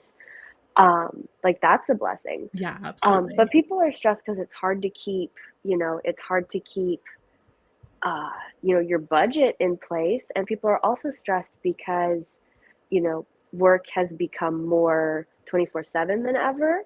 Yes, for Um, sure. And most of the time, I should know the numbers. Um, but when, both parents are working, it can be a lot. Like, it can be a lot. And it's kind of like you feel guilty taking a sick day to take care of your kid because you feel like you're letting people at work down and things like that. Like, those are all just things that people have to think about. And so for me, my word is flex. And Mhm. so my husband is a college dropout. He's an entrepreneur. He's started this organization that's all about staffing the next incoming Republican administration, Mhm. which could be happening very soon. We Yeah. will see. So he is just a busy man. Yeah. He does not have flex. And so in order to just take care of our daughter and keep things going, like, somebody needs flex. So Yes, I'm exactly. the queen of flex right now. So I'm stay-at-home mom. I get to freelance whenever I feel like it. Um, I'm Mhm. managing the house. I've kind of always felt like, you're either going to be spending time or money on something, so I'm putting in time. We shop at Yes, I Aldi. feel that. I literally I make our love bread Aldi. from scratch. I freaking love Aldi. My joke is that we're going to name, like, our firstborn. We've already done it. Obviously, we've named her something Mhm. else. But I'm like, my firstborn kid's name is going to be Aldi. Like, I love Aldi. Huge Yes. Aldi fan, but it's like I have the time to, like, bargain shop, make things Mhm. from scratch, save money. Because even though he is, in a leadership role at his group, it's still a very small group. Exactly. We're modest people. Yeah. So Especially so living in such an expensive area too. yes, we Yeah. we made the decision to even get out of the DC suburbs just because that was too expensive. We're in West Virginia now, and he commutes, which is another sacrifice, and he's very happy to do it. And we feel like we have some more space. So it's Mhm. basically, I feel like a lot of my life is kind of, yeah, just kind of being the flex. So even Mhm. like Margot had like a 104 temperature yesterday. Of course, today she's magically fine, Thank running around in the goodness. yard. But yeah, it's like yesterday I literally had nothing on my plate. She would not eat unless she was like cuddled up to me yesterday. So it's like, that's fine. I got all day. You can literally sit on me, like sit in my lap Mhm. and eat your bread for like an hour. Like, she was just slowly eating bread for like an hour. She just felt so bad. Mm. Sorry, You it's know, just dawning on me because, like, yesterday, I had this really weird urge to pray for your daughter, and oh, I was like, "Wait, like I will, God, but like what?" And so, like, I she prayed was for her like really a running a bunch, like fever. yesterday, and then today. I think it was because like you'd mentioned that normally when you end up having to do like a live thing, she Yes, gets sick, and yes. so I was like, "Please, please don't let her get sick. Please let her be nice and healthy. Please, God." Oh, she got sick, but then she got better. So no, literally yesterday I was like, and luckily it's the kind of thing I give her some medicine, she feels better. Yeah, But her temperature got up to like 104. that's And scary. Yeah. I was like, okay, we're gonna give you some medicine. We're gonna check on you. Okay, you're fine now. Like, it Mhm. didn't take long for her to Yeah. just kind of get that knocked out. So I appreciate that because, Of yeah, it's course. good. I mean, everything helps. Like, maybe that's the reason she's doing so good today. It really did amaze me how quickly she bounced back today. I'm So so glad she had she's a doing good day better. today. Yeah, she had a good day today. She's so cute. Thank you. Yeah, she is. She's my pride and joy. Um, I can see Now I forget where why. I was going. Yeah, she's adorable. Now I forget where I was going with it. It's okay. Um, so I think Flex. flax. No, but you Yes. say what you're gonna say. Sorry. I think I was going to move on to a different question, unless Yeah. there's something else that you wanted to add. Yeah, I'm I guess what I'll say is, I'm trying to think. Yeah, I'm just really blessed that I love to write and I get to write and I get Yeah. paid to write and I can kind of, amp it up or kind of ramp it down depending on what's going on in our lives. So that's been really nice. But I think for any woman, having something home Hmm. based you can do when you're in like a Yes. season like the season I'm in, it can be a real blessing. So That's where I'm yeah. trying to build my life to kind of that point because I am actually, I don't know if listeners know this, but I'm going to be graduating college soon. You would know this if you read the Girls Guide interview from this past Friday and if you subscribe to her because, you find out all of the great things. Gotta But subscribe. Yeah. So it's very much like trying to set everything up for success so that when it's God's time for certain things, it just kind of able to ease in as much as possible, even though easing into different seasons is not a naturally, easy thing. It happens how it's gonna happen, right? But yeah, Yeah. just thinking of these things and trying to give yourself options, I feel like just as women, you're often told, I feel like I got this narrative. Like that wasn't something that was kind of told Mhm. explicitly to me to do. Now I will say my mom also did have I do have a really great example in my mom. She just wasn't like telling me like do what I did, Yeah. but it's kind of like I watched her do what she did, so I ended up being her carbon copy. I Yeah. always joke that like I just know I'm a carbon copy of my mom. Like I just know it. So sometimes I don't have to question why I do things. Mhm. I'm like, well, I'm Susan's daughter, so I'm gonna do it this way. Um, but yeah, so just kind of like not having these things explicitly told to you that like Mhm. you're naturally going to be in a caregiving role, whether it's for like, I mean, heaven forbid, I mean, family members get sick, like Yeah. all kinds of things happen, and just having options is such a blessing. Yeah. So, it's either part time or remote or whatever. But anyways, And I, that's I ramble why on. I always had kind of that, like, speaking of like modeling that for you, like, that's why I always had that kind of entrepreneurial streak, Uh huh. because it's taken so many different shapes, but because my grandfather, he was sick when I was in middle school, and Uh huh. my aunt had to like stop everything, and he lived with us and we took care of him, and it was great getting to, Uh huh. have him with us, but also knowing, the entrepreneurial sacrifices that she made Yeah. has been such a Yeah. good example for me in that way, and Mhm. something that I really appreciate being able to, it's like, don't just, hone your connections in an organization, hone your skill set. Yeah. And you've seen where it's not like a selfish me building my brand thing. It's more of like a how can I take care of my people. Exactly. Yeah, yeah, yeah. Exactly. No, I think that's really good. Um, Although that's one of the things one of my subscribers was making fun of me for, because I was like, I keep making friends, and they're like, oh, that's one of the most important things to do when you graduate, because all these connections and networking and stuff, and I'm like, my version of networking is just telling a girl her hair is pretty after we became friends. I like it. I like it. And that works better than a lot of things.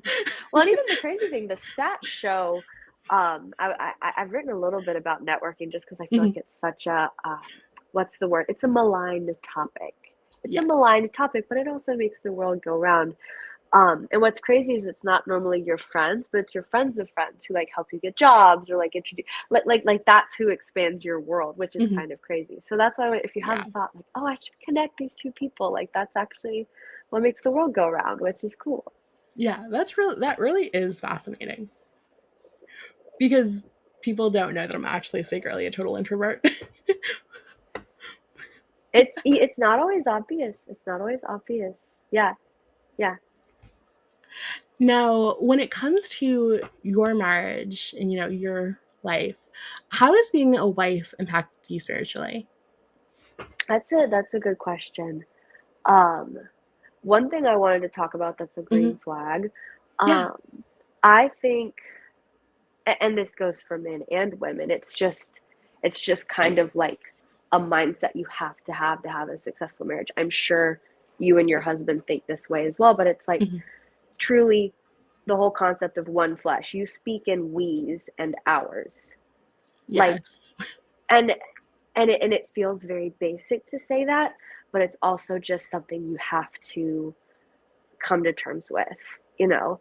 Yeah. And luckily I think both my husband and I are really blessed that we grew up with parents who stayed together.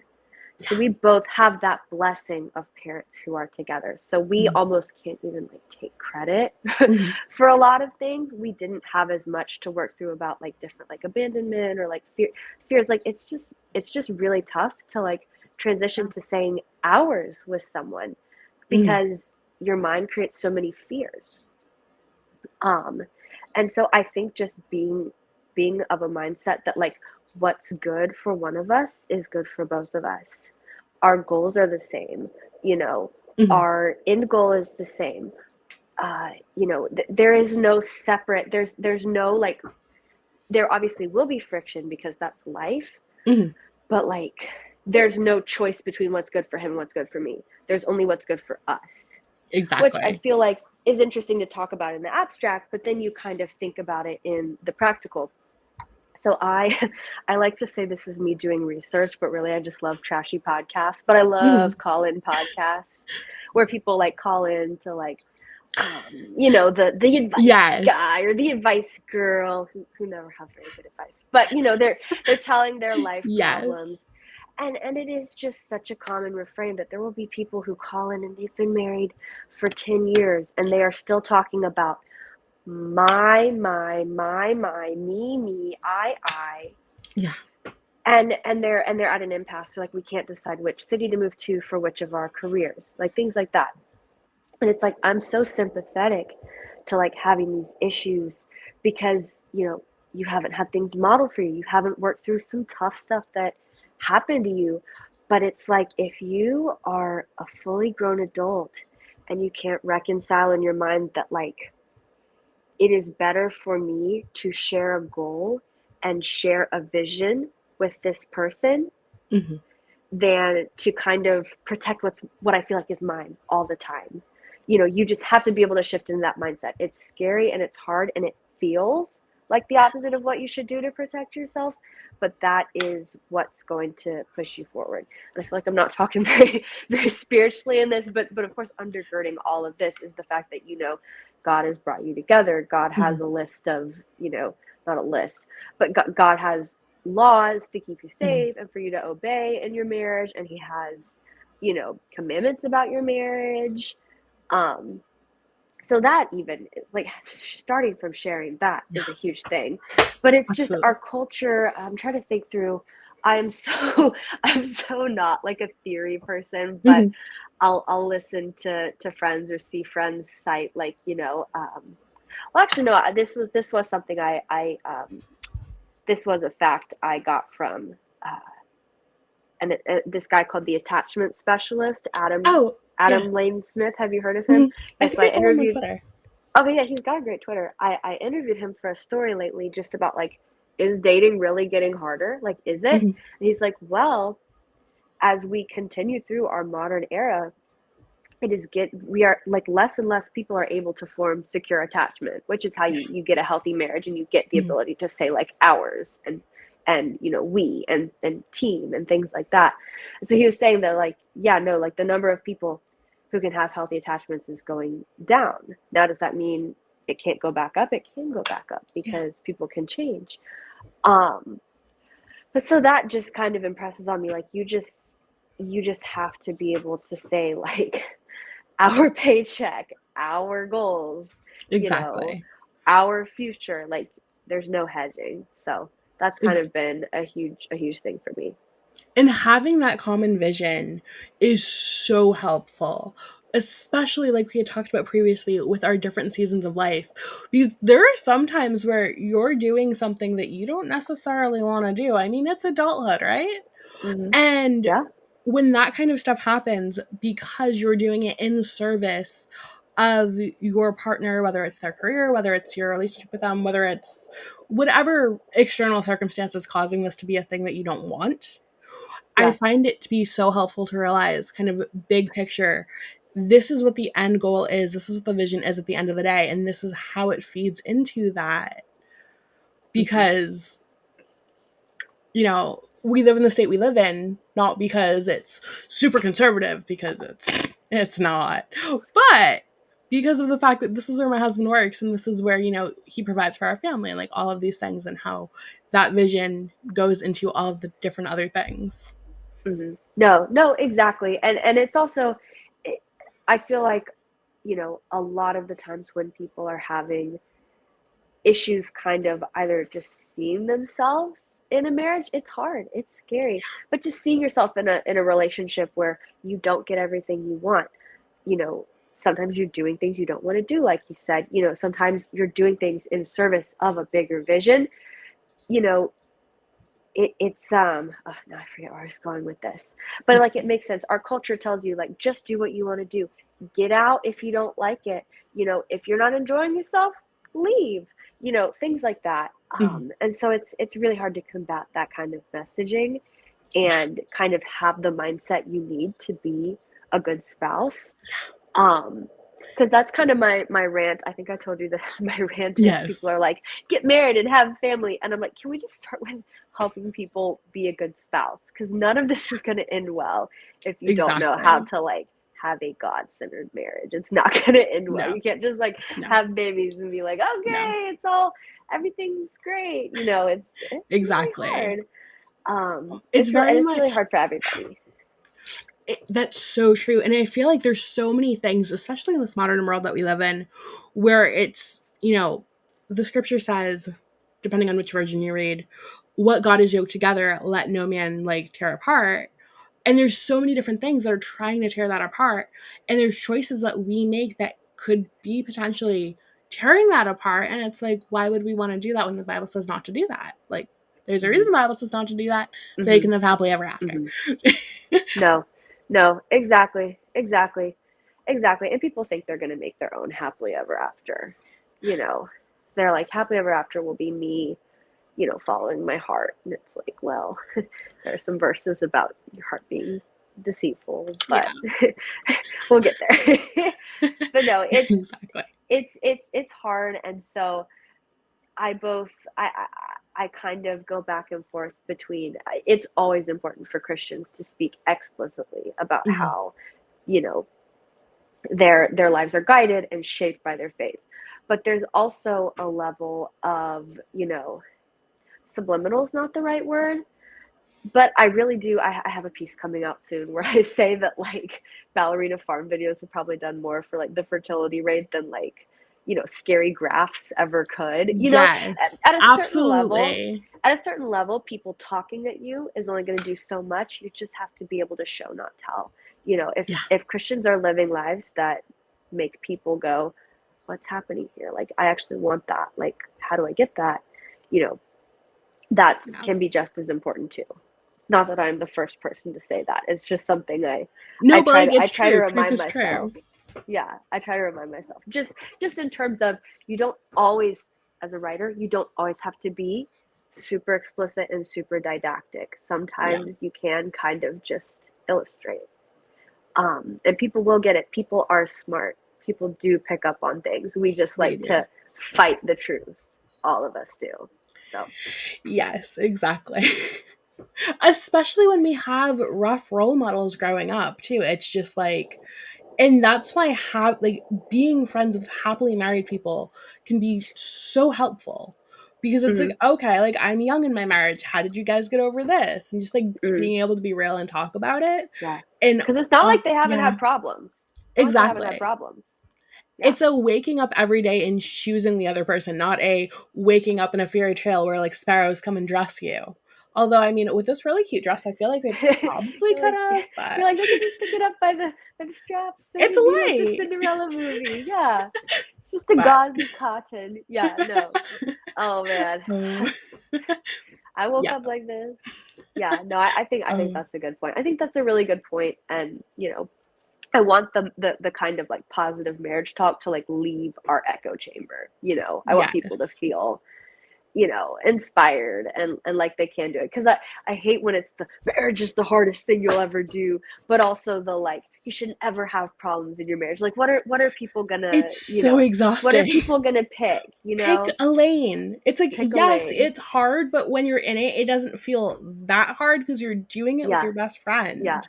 yeah, Like yeah. you're building a life that you don't really need to take that much of a vacation from, because you get to be with your best friend every single day It's true. in some way, It's shape, or true. form, unless they're on a Yeah, business trip.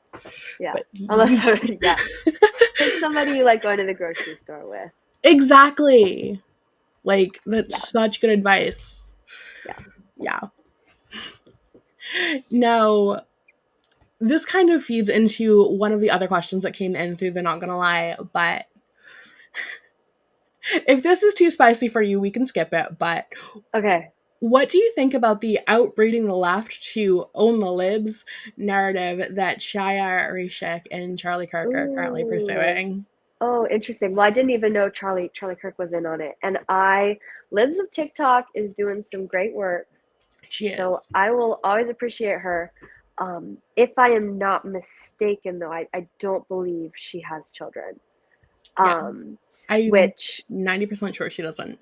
yeah, which, I also don't, so, you know. yeah, but you're also not tweeting like time to outbreed the left. So Yeah. so I think you kind of have, but anyways, no, I think that's a great question. And I get when people are trying to be humorous, but this is actually something I've thought about for a long time. My husband and I are in like kind of like we're in like socially conservative circles. So Mm, people I feel like you know, for DC, we're in circles that get married young and have kids young, which is mhm. awesome. But I'm also always the kind of person who's like, I don't want these life decisions to be politicized. Yeah. Like that, I don't want them to be politicized. Like I remember when Nick and I got pregnant, I was like, babe, if anybody on Twitter tries to make this like a political thing that we're like having a child, I will lose it. And he was like, oh, they will. Just because, and harmlessly, they're like, oh, Yeah. yay, this kid's gonna own the libs. I'm like, this kid, no, she's just gonna be a kid. Exactly. She's just gonna be a kid.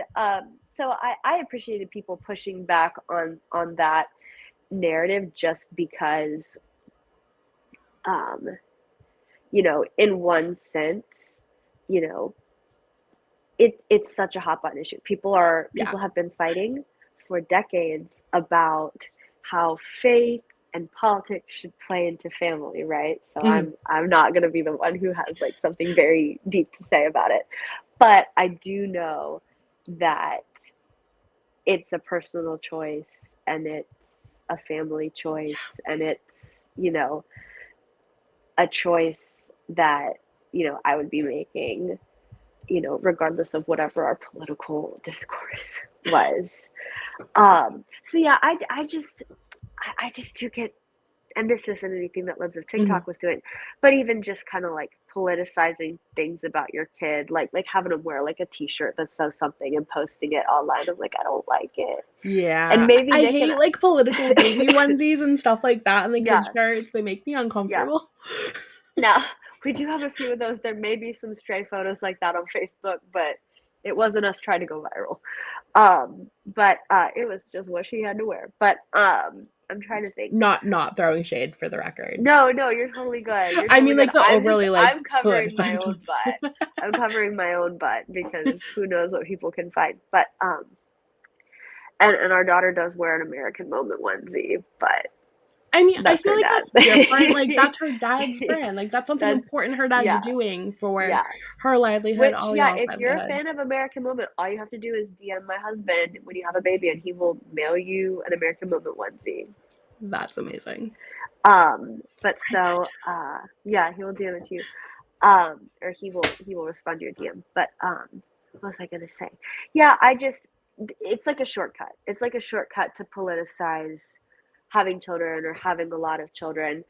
It's like we just have to worry about quality, not quantity. We don't have to, do anything to change our message because we're just gonna create more whatever you're trying to create, Yeah. more Republicans, conservatives, I don't know, whatever you want to label it.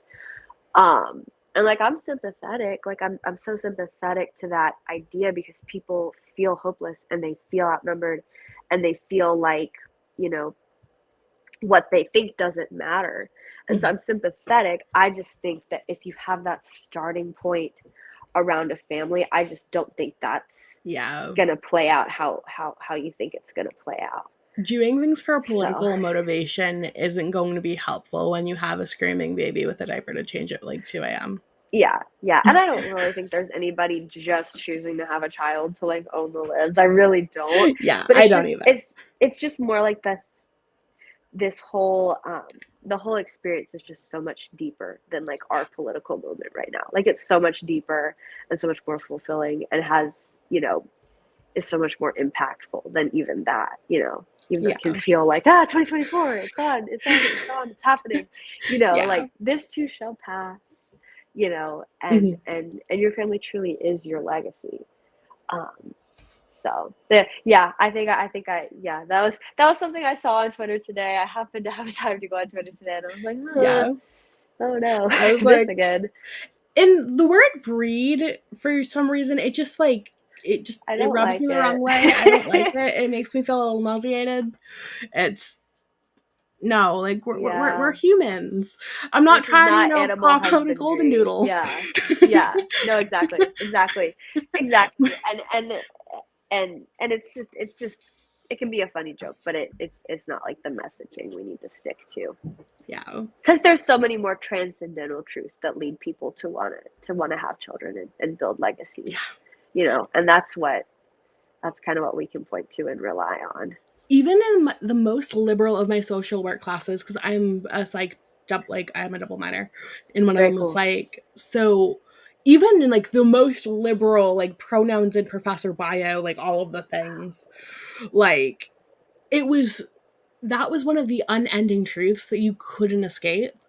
The importance of children, Hmm. the inherent dignity. Now, yes, there are some spicy things said about that I don't agree with, but the fact that they are your legacy, the fact that they do have inherent dignity, the fact that they need to be taken care of, the Uh-huh. fact that when you get to a certain age, it's like there's so much psych that goes into it that regardless of which side of the aisle you're on, you just can't fight.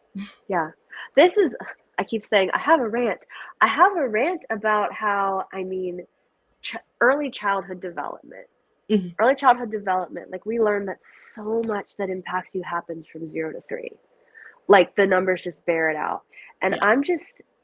it's a really important area of, hopefully, someone who's actually in childhood development will tell me I'm getting this wrong, but it's an important area of science and it's an important area of sociology. And I'm like, I wish this were just a more esteemed field. Like, I feel like there are plenty Yeah. of people who esteem it, but it's like we need really smart, really capable people to be really interested in this topic. It's so important. And It's it's not just for like the mommy fascinating. bloggers. And there are really smart people writing on this topic. Like, my husband has literally had some really smart people on his podcast to like talk about this topic. They are there. I just am like, I'm like, it's not, studying childhood development is great for Mhm. people who want to literally work directly with kids, but we also just, this is an important topic for policymakers to understand. Like, Absolutely. it just breaks my heart, that people think like if you don't remember it, it doesn't matter, you know. But Yeah, so much happens from 0 to 3. it really Um, does. yeah, yeah, and our culture tends to get things backwards. It really Um, does. and even in ways that they think are showing love to the child, like, oh, a child doesn't need boundaries when they're under 2, like they can't understand it. Actually, they can They understand it, and can. they need it. They need Yes. it, and they crave it. So just things like that. Or just, you know, um, I really appreciate Katie Faust. You've had her on Yes, I've had multiple her on. times, right? Yeah. Yeah, and that's like an offshoot of childhood development, talking about, how children get here, what they need to be healthy once they get here. But even those topics, people just don't have like a background to understand those things. So that's kind of a rant I have, that I'm like, this should be like, It needs to be you way should more be like accessible. nuclear physicist, early childhood development. These are the two things that matter. Yes. We need to take care of the kids. We need to understand the kids, and we need to, Yes. not just rely on common wisdom that is not very wise anymore. The kind of stuff Exactly. you find on Instagram reels about how to parent or Yeah. things like that. We need something better. If your kid hits you in the face, ask them why they have big feelings. Like, no. There's a time and a place for everything, but yeah, Yeah, yeah, it's rough. It's rough out exactly. there for the moms. Yes. And like that's why even though I was in child care, like in childhood education Uh-huh. and that kind of field And for that's so 11 great. years, That's what I enjoyed. That's what I always, yeah, it that's how was I always kind of side hustled. fascinating. I loved it. So many amazing kids that grew up and made me feel really, really old when they came back to say hi. And then when I subbed in their middle school classroom when I had them in first grade, I was like, oh goodness. Um, You're like, things have changed. yes. Now I'm telling you not to sneak out of your house for a different reason. Yeah. Crazy, crazy kids, but that's my hometown. No, that's Um, great. Well, and there's also no better education than being around kids, I feel like. Like, I yes. always worked with kids pretty much. I was always finding a way to work with kids, even when I was like a full-time journalist, I was like, I just love kids. I want a nanny. But it's like you forget kind of how kids' Yeah, minds works, or just the simple things that can bring joy. Like if you're not around kids. exactly. Like I truly believe that. I think it's so important. And I've been like exposed to like so much theory, so much like all day Saturday seminars for like Yeah. early childhood education credits and all of Yeah. the Some things. of it good, some of it bad, I'm Ex- sure. for sure. And even like I feel like I haven't even like scratched the surface. Can't even, count myself on the same level as like somebody who came in and did the training and everything. And that's why like the accessibility, even for those who are in the industry. I mean, it's been a while for me. I haven't been there for a while. But when I was doing that, like the accessibility, even for those in the industry, isn't what it could be. And which is one of the things I love so much about like what Alex Clark is doing, what Katie Faust is Uh-huh. doing, Yes. and how they're just bringing it in and making an actual real conversation about it Hmm. because it's so important, like you said, for everything from policy to parenthood. Yeah. Just the fact that phonics got taken out of schools. I'm kind of Yeah, lumping that in there. Like we can't figure out how to give our kids the tools to succeed. yeah. Like we keep taking away the tools for them to succeed. And now they Like can't read. it's crazy. And now they can't read. And people It's are like rough. wondering why. It's like it's Yeah. kind of obvious. Yeah. We're like both milestone obsessed and also obsessed with taking away the methods for our kids to meet milestones. Like it's crazy. It's crazy. It's a And the crazy world fact out that there. I don't have to tell you that. yeah, and like the fact that they went back and changed all of them, like a ton of the milestones during COVID. Be That was weird. Yeah. Yeah. And so Yeah. now it's like if you get like an old, like if you go on like thrift books and get like a parenting book versus like what the CDC is currently saying, you're just like, hold Yeah. on, wait, which one? Yeah. Oh man. Oh Yeah. man. Yeah. No, But I'm kind of lucky. I've never been milestone obsessed. You probably know this. I don't know what age the kids you were working with, but mm, especially when kids are young, there's just so much variability. You just absolutely. really you can't say like, oh, they late talk. They're not going to be like verbally gifted ever. Like that's just not how it works. Like Yeah. moms kind of know. They know if something's wrong or if the kid's just on their own timeline. I feel like. So yeah, grateful for OTs and all kinds of people who work with kids. But also, I just hate when people stress moms out about milestones. I Yes. get so upset. I'm like, they're 15 months. They're They're learning gonna how to be a they're learning how human. to be a human. Like, Like it's their first yeah, time. This is my in fact their sister, first yeah, rodeo. my sister didn't. Yeah, this is their first rodeo. They don't even have a cowboy hat on. Come on Exactly. Give now. them a break. Yeah, yeah. Like people were worried about my sister being a late walker and now she's like a personal trainer, like did not keep her from being physically gifted. So Yeah. it's just kind of crazy how things end up shaking out. So I always feel bad if people are stressing about milestones or stressing other parents out about milestones. I'm like, There was guys. this super quiet little awkward girl who I adored because I like she was me and I was her and it was a whole thing like that, just Oh, so precious. And she was so shy, she really struggled socially, but and she was also like a super late talker as well. But then it turns out that just a couple years later, she I we also went to like the same summer camp. Like I was uh-huh, the camp counselor, she was the student. uh-huh. It turned out that she had won a state competition for speech writing and like actually giving the Oh, speech. And yeah, I was so proud of her. And then yeah. she got confidence from that and then she went and she like won the camp talent show. Like it Oh, sounds very Disney-ish, but like it's true. Like yeah, yeah, kids are yeah. so resilient and they're incredible and just because they struggle with one thing doesn't mean that they're not going to be great at another and that's the direction Hmm. that's best for Uh-huh. them. Yes, yeah, because I'm the kind of person who I'll talk about discipline and I'll talk about boundaries, but I'm also like, your kid needs to feel safe with you. Yeah. They need to feel encouraged. They need to feel like, you know, you don't have this box they need them to fit. You need them to fit in. So I think that's great. Good for her. Good for Yeah. her. Oh, I love that. So cute. She like That's had these little adorable. glasses, these little bangs, these little freckles, like adorable. Oh, Yeah. yeah. He's so precious. And then Cause I you, had her little yeah, sister and I just I just kept having her family members and yeah. her mama raised some great kids. Oh, because there's a lot that go on in kids' minds. We Yes. forget that they are rationalizing and thinking through and like just trying to figure out the world. There's a lot going on in their minds, There really and is. we think they're doing something because of one reason, Mhm. they're doing it because of another. Yeah, that's something I try to Like kind of this remind little myself. girl, she kept getting in trouble all day one day, and I worked for an older teacher. I was her teacher's assistant, and she was like, "Oh, she's doing this because she's a brat." Blah blah blah blah blah blah blah. Like she was like burnt out. She was spent. She was like ready to retire, just not quite there yet. And I was like this Joe-eye, young You're like, I'm here to teacher's save assistant. everybody. And I like was like, "Hey girl, like what's up? Like you're not your usual self." And she's like, "My mom's away on a business trip and I really miss her and that's why I'm not in the greatest mood and that's why I'm doing this." Oh, And I'm like, "Okay, so we get why." And then I yeah, told her that even though her mom was on a business trip, they were still under the same sun and that her mom wanted her to be happy when she was there, so she would have all of these fun stories to tell her when she got back.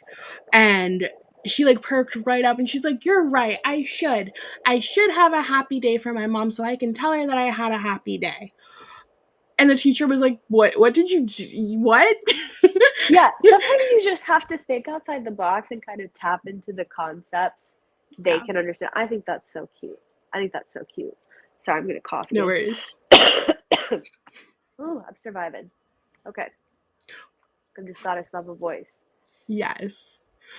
um so kind of getting back more into things with Margot and with, your newest little one.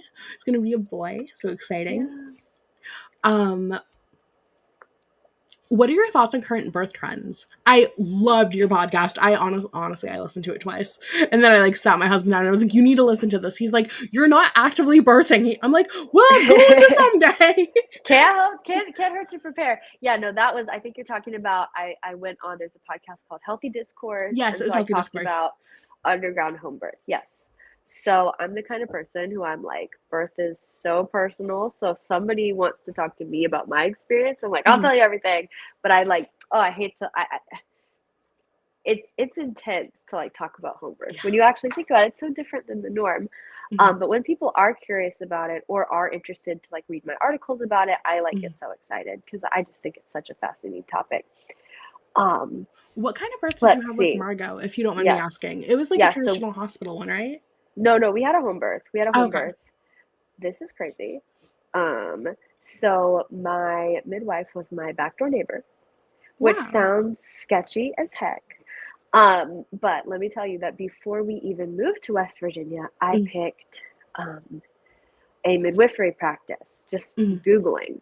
And I found one that I was like, okay, this seems like a pro-life, like aligned midwifery.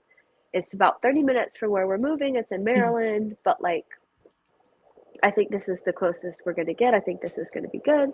Mm-hmm. So I become a client. I moved to West Virginia because I was already like, I think second trimester at this Yeah. point. Um, and so I get to my first appointment at the midwifery like office, Mm-hmm. like days after we move into our house. And the woman I'm seeing goes, "Hi, neighbor." And I'm like, "What?"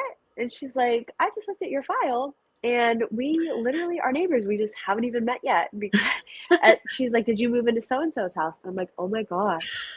Like, yes, we did. You live there? Like, oh my gosh, you guys, like, literally our land touches. Mm-hmm. And so that was just so funny to me that that would happen. Yeah. But having your midwife literally like a 2-minute drive, like she just has to like get out of her driveway and kind of Mm-hmm. wind around the road to get to my driveway. Like the That's next driveway is amazing. my driveway. So anyways, she was perfectly on time for my birth. No, Nice. actually, she wished she had come earlier. Mm-hmm. She was like, "Oh, it's your first kid. Like, it'll take you a while. Like, I'll get there when I get there." And I had a doula with me, so Mm-hmm. it wasn't a huge deal. But then she gets there and she's like, "Oh, you are actually way further along than I thought. You're just really chill, and you're gonna have a baby really soon." And I was like, "I believe it." Um, so yeah, luckily, I'm somebody who lucked Mm. out. I had like 10-hour labor, which can sound long, but that's actually really brief. Yeah. Then of course my sister comes along. So she had an unmedicated hospital birth. She beat me. Mm. She had 6 hours. Six Wow. hours. Girl, what? But Was she that was for her also very, first? that was for her first. Yep, both of us. Wow. Yeah, because they say it gets faster as you go along. Obviously, none of these Yeah. things are hard and fast, but there are trends. But I was really happy with the home birth. I mean, I feel like I never back up and kind of Mm. talk about the reasons that people pick home birth. Everybody picks Yeah. it for different reasons. I was just, as soon as we found out I was pregnant, I was just Mm. like, I'm just so not interested in giving birth in a hospital. Yeah. Like, uh, not that I've ever had like a terrible experience at a hospital or anything. I was just like, Mm. I just can't picture it. I just can't picture it. I just can't picture feeling comfortable.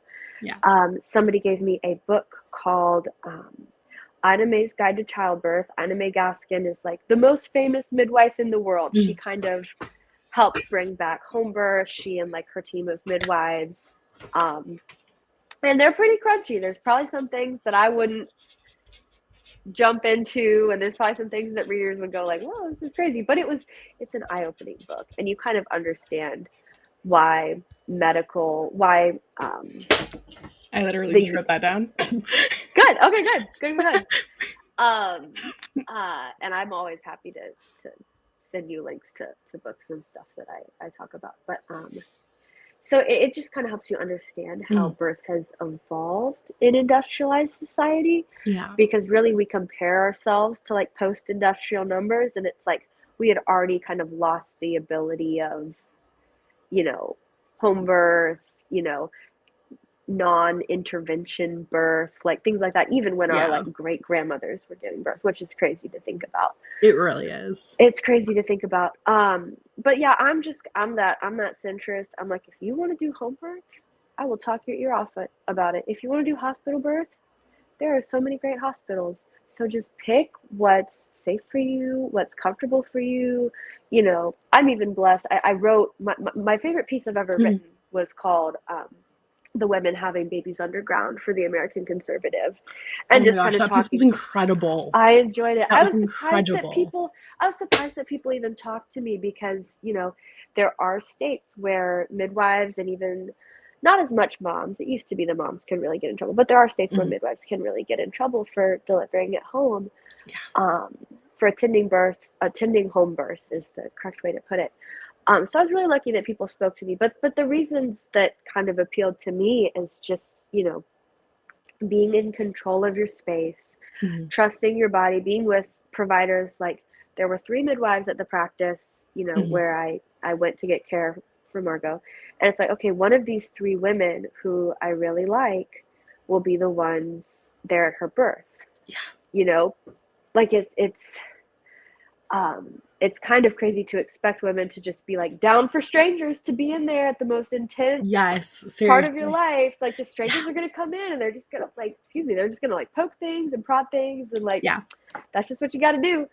And it's like, And then then tell there's you your you can't have any mind. snacks or eat, just in case there's like this Yeah, 1% chance that yeah, you have to have no, surgery, and there's like this no, 1% chance that you'll aspirate, and this 1% chance kind of yeah, thing. no, Not that's true. medical or legal advice. That's true. That's true. Right. I'm not giving any medical advice, but right. It's just kind of recognizing, and of course, there's liability protection Mm. and midwifery too, Yeah, because you want a responsible actor. But the absolutely. hospitals really have just become, you know, CYA machines, cover your butt machines Yep. when it comes to liability. And birth isn't something that you can assembly line, and it's not something that can happen when a woman's not comfortable. Yeah. It's really hard to be comfortable when you don't know who, male or female, is coming into the room.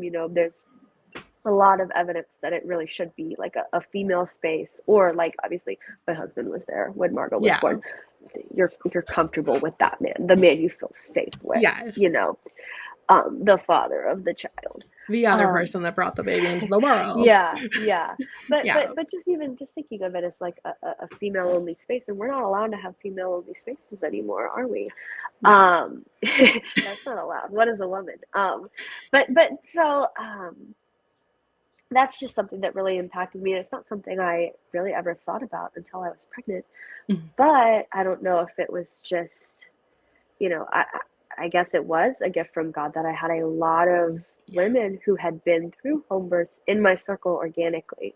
So I didn't even have to seek it out. It was just like you were just hearing things and you were like, okay, like I find that doable. I find that to make sense. I find that responsible, like hearing their experiences, you know, I they're really happy, their baby's happy, you know, Mhm. just even, you know, you have these desires. You're like, I know I definitely want to like breastfeed my kid. I want to give birth to Yeah. my kid naturally. I want to be able to, uh, you know, uh, recover as well as I can. You know, all of these things, and it's kind of like people will tell you, like, well, you're just gonna get what you're gonna get, and it's like, no, I want a birth team that tells me, like, Yeah. yeah, we're gonna work toward those goals.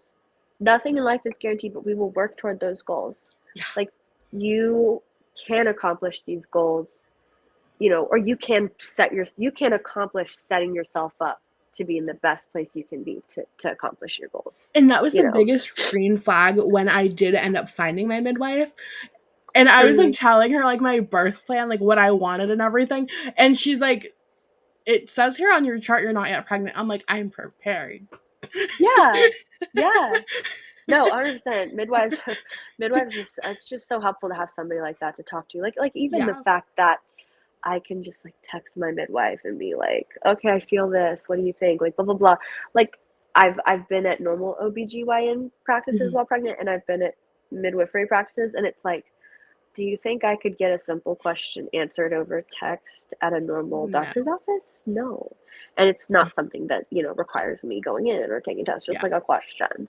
You know, Exactly. it's kind of amazing that we have all this technology, but still there's just like so many barriers between Yeah. women and getting care or help. And not all midwives are created equal. My midwife is somebody who is like, this is my box where I'm trained. She's not trying to like step out of the box. She's Yeah. got ideas and like friendly advice about things. But she also wants me to seek other forms of care when that's needed. So I appreciate that. Um, but yeah, so I love talking Yeah. about birth because I mean, babies are cute. They Babies are really are. cute. I And love like all of babies. the fertility stuff is so fascinating. It's fascinating. Yeah, yeah. And I was actually surprised I didn't have more people who are very into like the whole free birth Mhm. thing, which is like unassisted birth. I'm not gonna lie, that freaks me out. That freaks me out because I did Yeah. I did have things go a little sideways during my birth, and I'm like, I couldn't have done it myself, you know. I have a family Um, member who free birthed at uh home, huh, uh obviously, huh. and her child kept bringing her strawberries as Her her other already child. her older Yeah, child. not the one she Okay, was currently birthing. Don't worry. yeah, that would be a little crazy. And just reaches out, Mama, strawberry? Where'd you get that? That's cute Sorry. though, giving her energy. Yes. And it was so precious. But it was such an insanely difficult situation. She like Uh, sent me pictures of not only the baby, but also like the scene afterwards. She's like, I promise a new life was created, one didn't end. yeah, no, I mean it's Like, bloody, I it's didn't murder it's somebody. gory, it's beautiful, but there's a lot Yeah. going on. There's a lot to Yeah. keep track of. Oh Yeah. man. Okay, well, I'm glad everybody's healthy. Yeah. Yeah. But still Yeah. terrifying.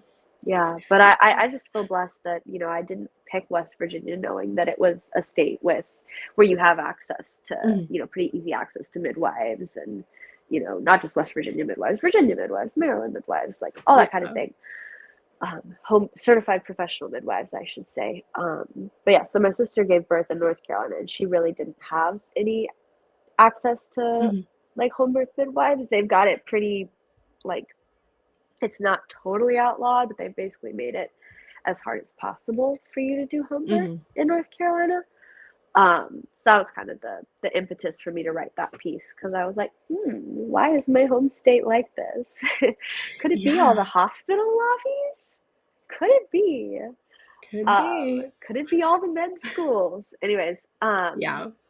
yeah. So it was an interesting piece to write and a fun piece, and it's a topic I want to keep writing about. So it was very I fun. can't wait to read all of it because it's very much my current season that I'm in, and the way Yeah, you write about things really brings the story, like, I mean, the stories that are, alive, to vivid life. Like, they're in full technicolor.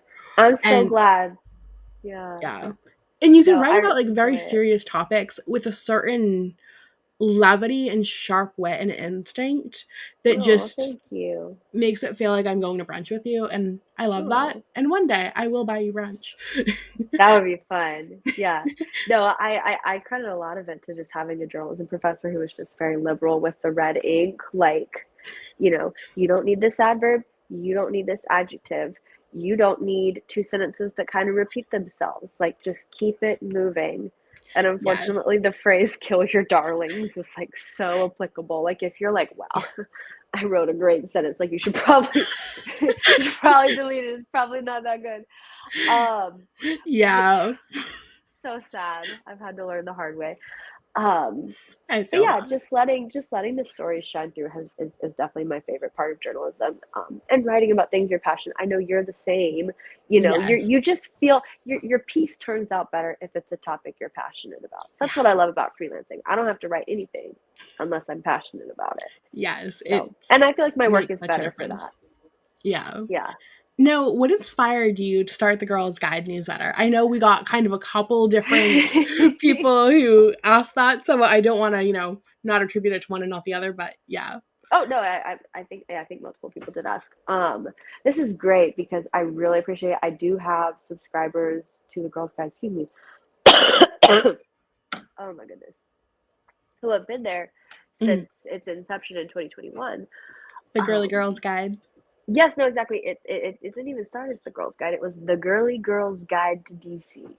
I'd always joke with friends. I'm like, I'm gonna write a book about dating because I just had so many horrible horror stories. But then I realized, you know what? This would just be me flaming men. So that's not actually Yeah. that helpful. But there are a lot of topics that I can write about, or if I can't write about it, if I can't give good advice about it, somebody I know can. So I was actually still working as a full-time journalist when I Mhm. started that Substack. Maybe not my smartest move because HR wasn't happy with me. Even though the handbook said I could put a Happens. disclaimer on it. But anyways, got that sorted out. But yeah, I was just, I was somebody who was writing a lot about like the economy and Mhm. politics and things like that. And I was like, I also love fashion and culture and books. Yes. And I just want like a creative outlet related to that. Like you understand. I know you get that. Yes. I know you get that. So 100%. I wanted to be able to write about things that were maybe considered girly, Mhm. but they were things that also I found important and that I found enjoyable. Yeah. So, anyways, I also just like I feel like I got to meet so many amazing women, and I continue to meet so many amazing women in DC, whether they're there for a really long time, whether they're Mhm. there for a short season. And I was like, so many people in this town are so self promotional. Yeah. And, they think they have it all figured out, and they're going to tell you what's what. So many people are like that, but those are the people I want to hear from. No. I No, want to thank hear from you. the people who would rather die than like, be interviewed. So there are some Girls Guide interviews where I had to convince that person that like, no, you have something great to say. Because I feel like those are the people who actually have it figured out or like have actually Yes. thought deeply about things. So I was like, I want to interview both friends who are maybe, more public figures, Mhm. but also friends who are very private and are willing to share about what they've learned in their lives and friends who I think anybody could learn something from. The thing I say about the Girls Guide, which let me back up and tell listeners what it is. It's a Mhm. bi-weekly newsletter that features advice about career, dating, and more, and interesting interviews with interesting women. So that's what I do every other week. I'm in your inbox on a Friday morning. But I just knew so many interesting women who I was like, I only have so much to say, but I would love to talk to them about, Mhm. style and relationships and career and just you never know what you're Yeah. gonna get. So I really lucked out that I had friends who didn't mind me emailing them long questionnaires and bugging them about it, and letting me kind of being part of something that was, you know, just something I made up. So I was really lucky to have friends. Shout out to Harvest. My friend Harvest Prude at Christianity Today was my first interview. She was not there when I interviewed her, but my husband's like, "Hi, Hi, Nick. I'm still talking. I think he's going to bed. Good night. You're on air with Ryan Seacrest." Okay. Yeah, he is past his bedtime. Yeah, I'm so good, baby. He doesn't understand. He doesn't understand that women be talking. Women Yes, be we do. yapping. I'm on. Yeah, I'm live, baby. Hi, Nick. Wait, I'm in your AirPods. Never Frida mind. says hi. No, I'm repeating. His show is very, very structured, Mhm. very much time in, time out. So he's like, "Wait, you're just chilling? I'm just chilling with my Stanley, babe." Yeah, we're just Oh my vibing. goodness. I'm appreciating everybody who's on. There might be, I'm sure there are people watching. There could be nobody. We're just having fun. But There are. They yeah. send. No, I'm Oh, sure they there are a say, lot. "Hey, Mr. Evie," and they say, "End lobbies and PACs." I don't know what any of that means. About I think that was an older comment Oh, okay. about when we were Oh, talking about. okay. The Yeah, hospital lobbies. Okay, okay, got yeah, it. Okay, no, I yeah. I agree. It's kind of crazy. But yeah, so I just really wanted an outlet, and I felt like I had so many friends who had something interesting to say, but they're not the kind of people who have publicists or are getting Yeah. pitched to, like, go on podcasts to talk about life. Like the people who are on podcasts telling you what to do with your life. This one excluded, but they're not always the people you need to listen to. So I've Yes, had that is so really true. I've had a really good time for over 3 years now, just bringing that to people. And I was just so surprised by the response. It did kind of create a little bit of like, a little bit. I think the Girls Guide community is a real community. I think Yeah. it kind of created some community. I did one in-person event, and that was really fun to have people like a rooftop happy hour and hang out. Um, but mainly it's just introduced me to people. Yeah. I've had people get in touch with me, and it's just fun to, like, chit chat and, like, have friends who are fellow writers send me their stuff or just get their feedback, and their ideas, because I'm very much always open to that kind of thing. Yeah. So And it's just been I fun. love that about you. You're so like you're brilliant and approachable and just like all of the things I want to be when I grow up. You're too nice. You're very much too nice. But no, it's fun. So it started as the Girly Girls Guide to DC. Then I heard through some market research that some people who did not feel like they were girly girls felt like they couldn't read it. And the whole joke is, like, I'm not really a girly girl. Yeah. I've kind of become more girly over the years, but, like, I've always kind of had, like, tomboy style. The fact that I'm wearing eyeshadow right now is, like, a miracle. Like, I'm not super girly. I, like, Mhm. never have my nails painted. I don't know. I don't either. There are so many definitions of girly, but I'm not like a glam girly. I guess that's what Yeah. I associate with it. But I was like, when I named it the Girly Girls Guide to DC, I was like, I was kind of being tongue in cheek, because Yeah. you know. I feel that. Where it's like But you're feminine and like you like lean into like your feminine gifts and talents and yeah, whatnot, but not yeah, necessarily like have eyelashes you could fly away with yeah. and Not that. doing all of the, Yeah, yeah, yeah. there's no The one value, right but way yeah, to be a woman, and that's no, why I hate where our kind of society's arrived at right, so much, because they right, act like no, if you're not one of the right, selected yeah, variations that you're just like, oh yeah. nope, you're a man, gotta. Yeah, no, that's part of so much of the Yeah. confusion going on. So no, I had fun. It was the Girly Girls Guide to DC, and it was the Girls Guide to DC, and now it's just the Girls Guide because I am no longer in DC. And also, a lot of my readers, have either moved on from DC, they Mhm. found me. I'll go to a conference Mhm. in some far off city and make friends, and it's like, okay, well, now I have readers in Miami and New York and all Mhm. kinds of places, which is a huge blessing. It really surprises me that I get Mhm. that. But it's fun. There's always, no matter what city or town or wherever you are, there are considerations you have to make about, like, what am I going to decide about being a woman? How am I going to approach career and dating and friendship and like all these different things and family? Yeah. Just like a lot of people leave their hometown, and it's like, how are you going to value family now? Like, that's the topic I even like to talk about sometimes. So it's really just whatever pops into my head I'm going to be writing about. There is a Ask Evie anonymous Google form, so I'll be answering some questions like that soon. That's awesome. Because people send me some good questions. I appreciate the really thoughtful questions. It takes me a while to get to them because I want to give a good answer. So I appreciate people's patience. But you Um, always give a good in-depth answer, and I really Thank you. appreciate that. And you never make anybody feel like their problem is like insignificant or like it doesn't matter and like it doesn't affect the real world of, you know, kind of tapestry of their reality. I hope so. Thank you for saying that. I hope so.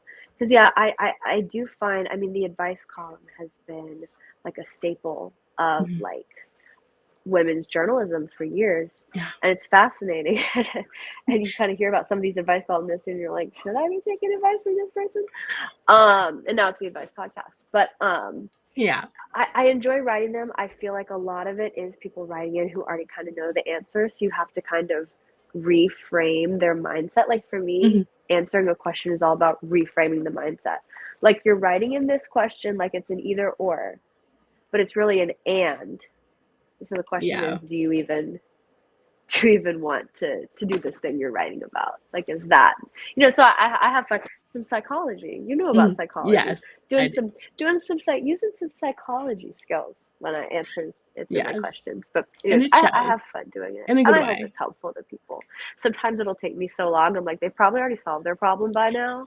But But if one is this person gonna be has that helpful for issue, next it's time? probably sure, that another person or another Yeah. 15 Oh, 100%. people, have that We've same all issue. probably been there. Yeah. So I Exactly. enjoy it and I appreciate it. But yeah, I my kind of, oh, go ahead.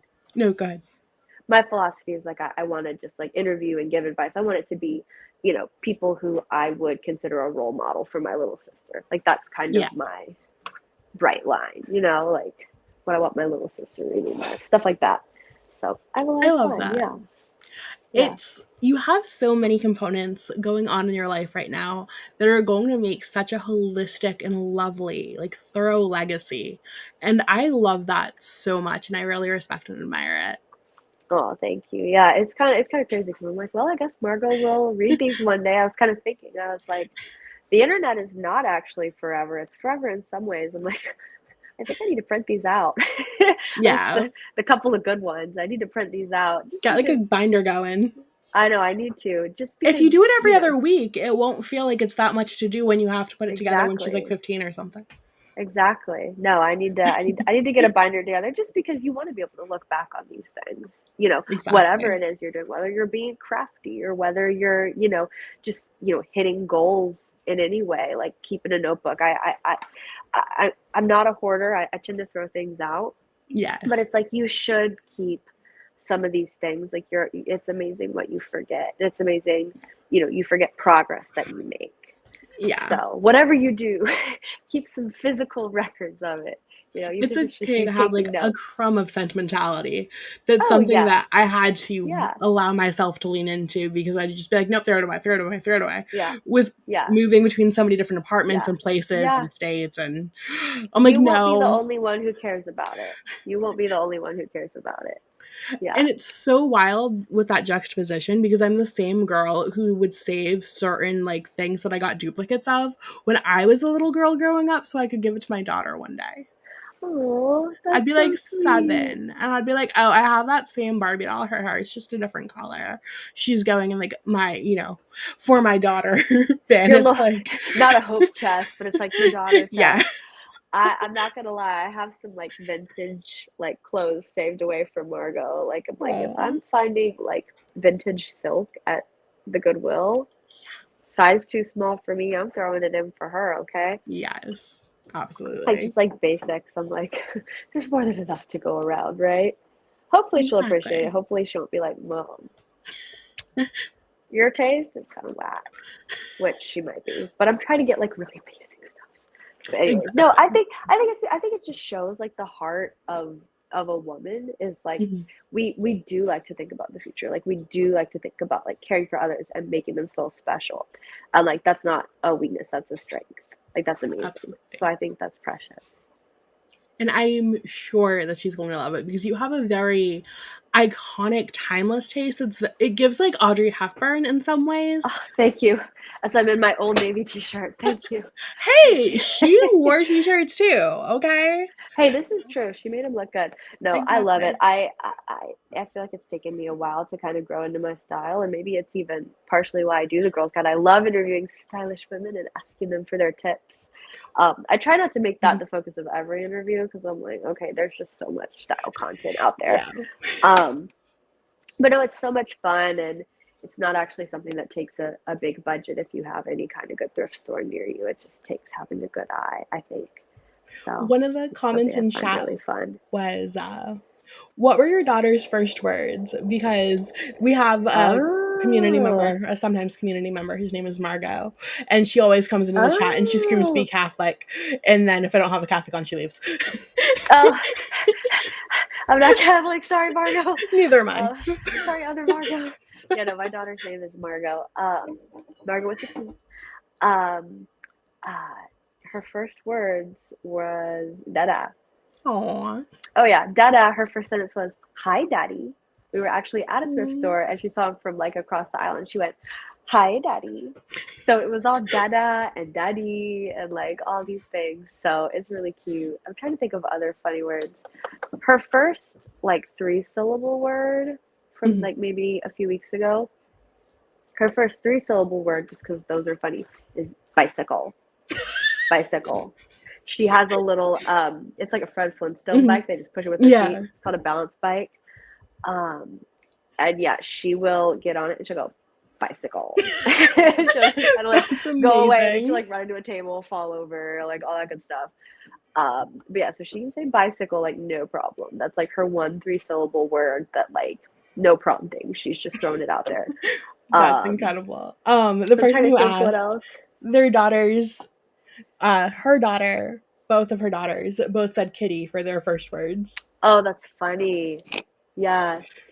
No, I mean very early on. So we live near my parents, and my parents have two dogs, and so very early on, a lot of her words did revolve around dogs. Kids just love animals. Yeah. So Yes.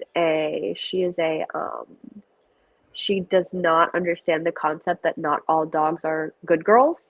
Some dogs are good boys Yes. because she only knows like these dogs, and she's like, good girl, good girl, good girl. So all dogs are girls in Margot's world. I mean,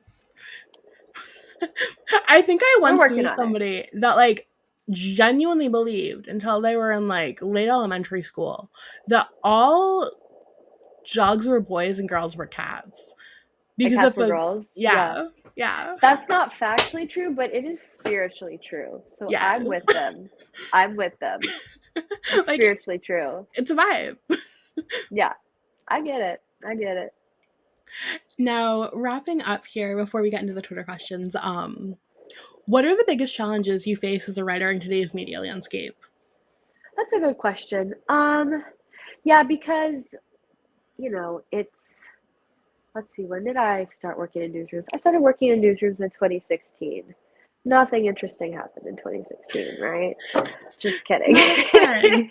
But no, that was truly when, national politics became, something that a journalist could try to tie into every story, whether it was, for virtuous reasons or virtue signaling. So Yes. that's really interesting.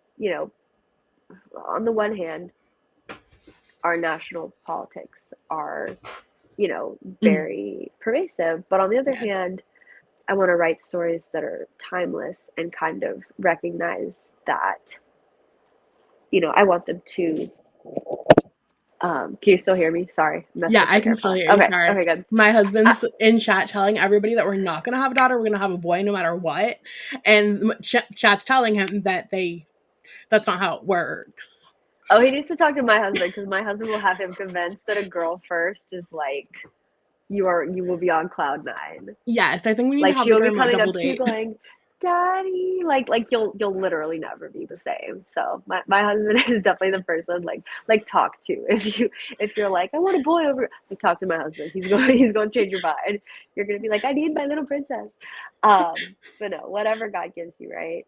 Exactly. Yeah, for sure. But I forgot what I was gonna say. But yeah, just kind of understanding that like there's this pull to make everything about national politics, and Mhm. where it ties in, where it doesn't, it doesn't. So that was a really interesting time to kind of like come of age in journalism. Yeah, absolutely. But yeah, I mean, you'll definitely get this, just like content is king, right? Yes, Like if absolutely. you write a story, nobody's gonna look at it unless you also record an Instagram reel and a TikTok and tweet about it and post on it and just all this stuff. Yes. Like the work you have, everything's oversaturated. Mhm. So you have to do the work to build your personal brand and let people know, Yes, like, no matter what outlet you're writing for, you're a writer they trust. Like that's something I've exactly. tried to do, and I feel lucky that I have people who feel that way. Even though I 1000%. I write like a lot of like just like how to dress like the main character, like stuff like I've literally written a piece called how to dress like the main character. But I feel like people recognize that I put a certain amount of effort into whatever I publish, and I want them You to do. truly learn something and get something out of it. And you genuinely root for people and want them to have genuinely live their best life. I do. And I Well, think that's what. people Oh, go who ahead. and I think people who see you and have the amazing blessing of getting to know you really see that shine through not only in your work but in your relationship with them. And so Oh, that's why even something as like simple as how to curate your, morning routine in the fall. Yes, yeah, I was that's looking another back one I through wrote. Evie I'm so magazine's like glad. No, thing. good, good. um which not affiliated, you're not the Evie of Evie No, I'm not magazine. the EV of EV magazine. No, I'm definitely not. But no, um and I appreciate what you said in your Girls Guide interview last week, which was that like there is no true success without like helping those around you succeed. Like I really like that. I don't remember if I thank pull quoted it or not, but that was one of my favorite parts of the interview thank for you. sure. Yeah, I loved it. There's this I I feel like every culture likes to claim random proverbs as their own. So I've heard most frequently that this is an African proverb, but basically, if you want to go fast, go alone. If you want to go far, go together. I like it. Yeah. And that's something that's like lived in my DNA since I was little. I think that's a good one. I've heard that one before, but I think that's a really good one. Yeah, I like that. Okay, what's going on here in chat?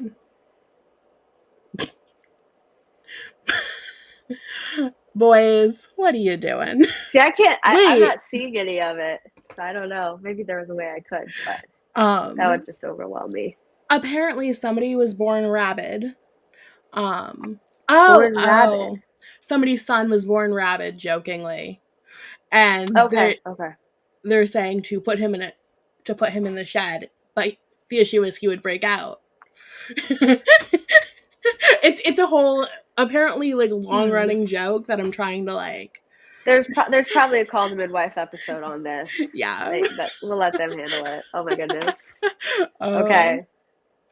Sorry, chat, like sometimes it just goes off on its own related tangent, but there's so many like neurospicy people in our community that like Okay. this is why That's Bible good. Gotta study have is like fun. 3 hours. It's honestly insane. If um you're enjoying each other, then that's great. we Yeah. always do. It's Yeah. such an immense blessing. Yeah. No, that's great. And the last question is, how do you balance writing for different platforms like Evie Magazine and the American Conservative? Oh, this is a great question. Well, go to some recent girls' guides, and I just have tips for pitching. But basically, I have so many writers I appreciate. I'm reading their stuff. I'm getting to know their outlets. I'm going, I think I could write something that fits in here. So I've got debut pieces coming at not one, but two new websites Ooh, for me. that's Keep exciting. keep tuned to the Twitter. I'm very excited. Um, but yeah, for me, it's just, if I like what a publication is doing, and I appreciate a lot of their writers, it just gets something going in my writer's brain. Like, oh, Yes. I think I have something that can fit here. Or even you get lucky and you have editors at a publication you like reach out to Mhm. you. if you put your stuff out there. So I've had to go both ways. But yeah, balancing it. It's not just about the money. It's kind of crazy how varied freelancing. Uh, Yes. um, what's the word? Salary is not the right word. Commission, Commissions. Yeah, I commissions. think. It's crazy how Yeah. different the commissions can be. For me, it's not really about money right now. I try to kind of tell myself, okay, if you're making X amount on this piece, please don't put in, you know, X times 10 hours. Yes. But I feel that. things like that. Um, for me, it's a lot about enjoyment. It's something I would probably do for free. Don't tell the editors who I pay won't. me that. But you know,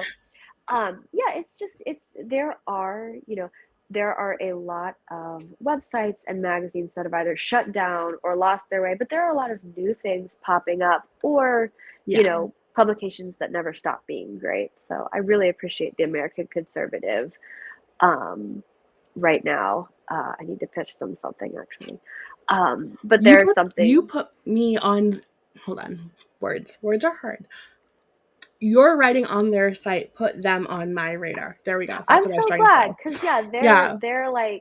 they're very much like respected in DC for having like thoughtful policy takes and really interesting writers and really interesting cultural pieces. Yeah. But it's kind of like if you're not like happening to pick up a print magazine, Mhm. you may not know about them, just because it's such a saturated landscape. So I was really glad if I could do that at all, get some people who Yeah. maybe aren't always in their target demographic, over to reading them. But yeah, they have some amazing writers there. I love my friend Carmel Richardson, who writes about a variety of topics, but she Mhm. also does write about, motherhood, childhood, things like that. Um, so check out her writing on there. I will for Um, sure. but well, I'm sure you already have. But yeah, and I remember I said something about loving being in print like years ago, like maybe when I was still an intern, Mhm. um, somewhere, and an editor was like, "Print is dead." Like, and this is like somebody who came up through like long before the digital age, Mhm. long before. Like, print is dead. Like, you're not supposed to care about print. But she's like, but we all still care about print. There is Yeah, something special about print. So I there appreciate that is. Evie Magazine does print. I have some stuff that's supposed to be in their next print issue. I That's appreciate that amazing. TAC, the American Conservative, is, Mhm. turning them out, and I just so much interesting stuff packed in there. Yeah. There is still a desire for tactile. I hate that it has become a loss leader of sorts Mhm. in a lot of industries, Yeah. or not in the industry and for a lot of publications.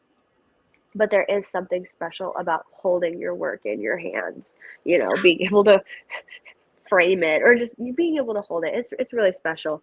Um, you know, Yeah, I uh, still have my like little clippings kit of yes. when I first worked for the Tri-County newspaper in my Oh, that's, hometown. yeah, of course. And I remember like especially because of like it's all about like placement too, when like you'd kind of know how good of a job you did in certain respects by where Yeah, exactly you were. yeah, And I still remember the first time that I got featured on the front page above the yes, fold.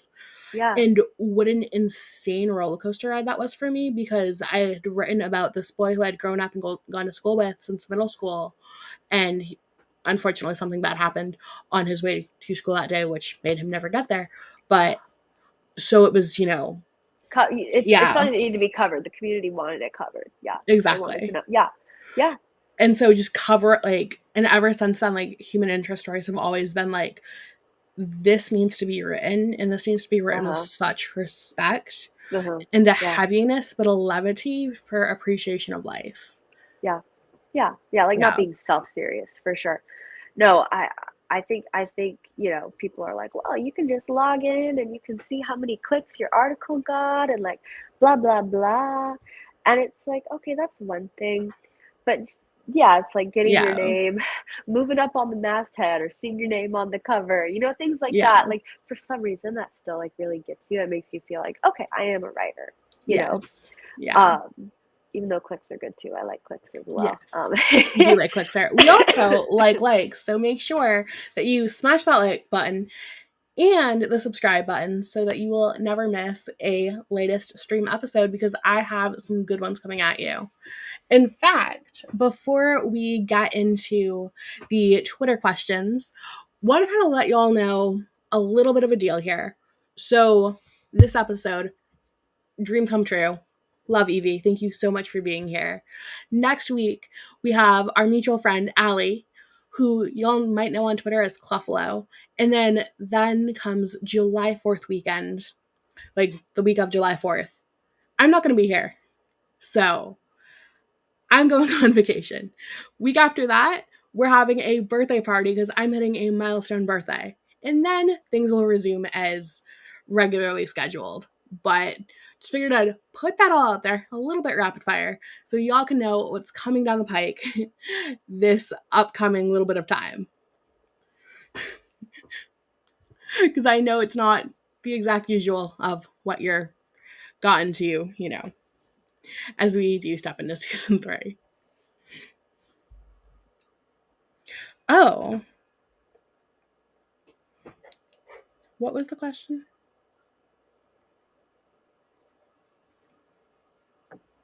Oh, okay. We'll get into that right in the Twitter section. Sorry. A All bunch of good. more people started talking. I was like, wait, hold on, what's going on? Yeah. Now let's check in on the app formerly known as Twitter.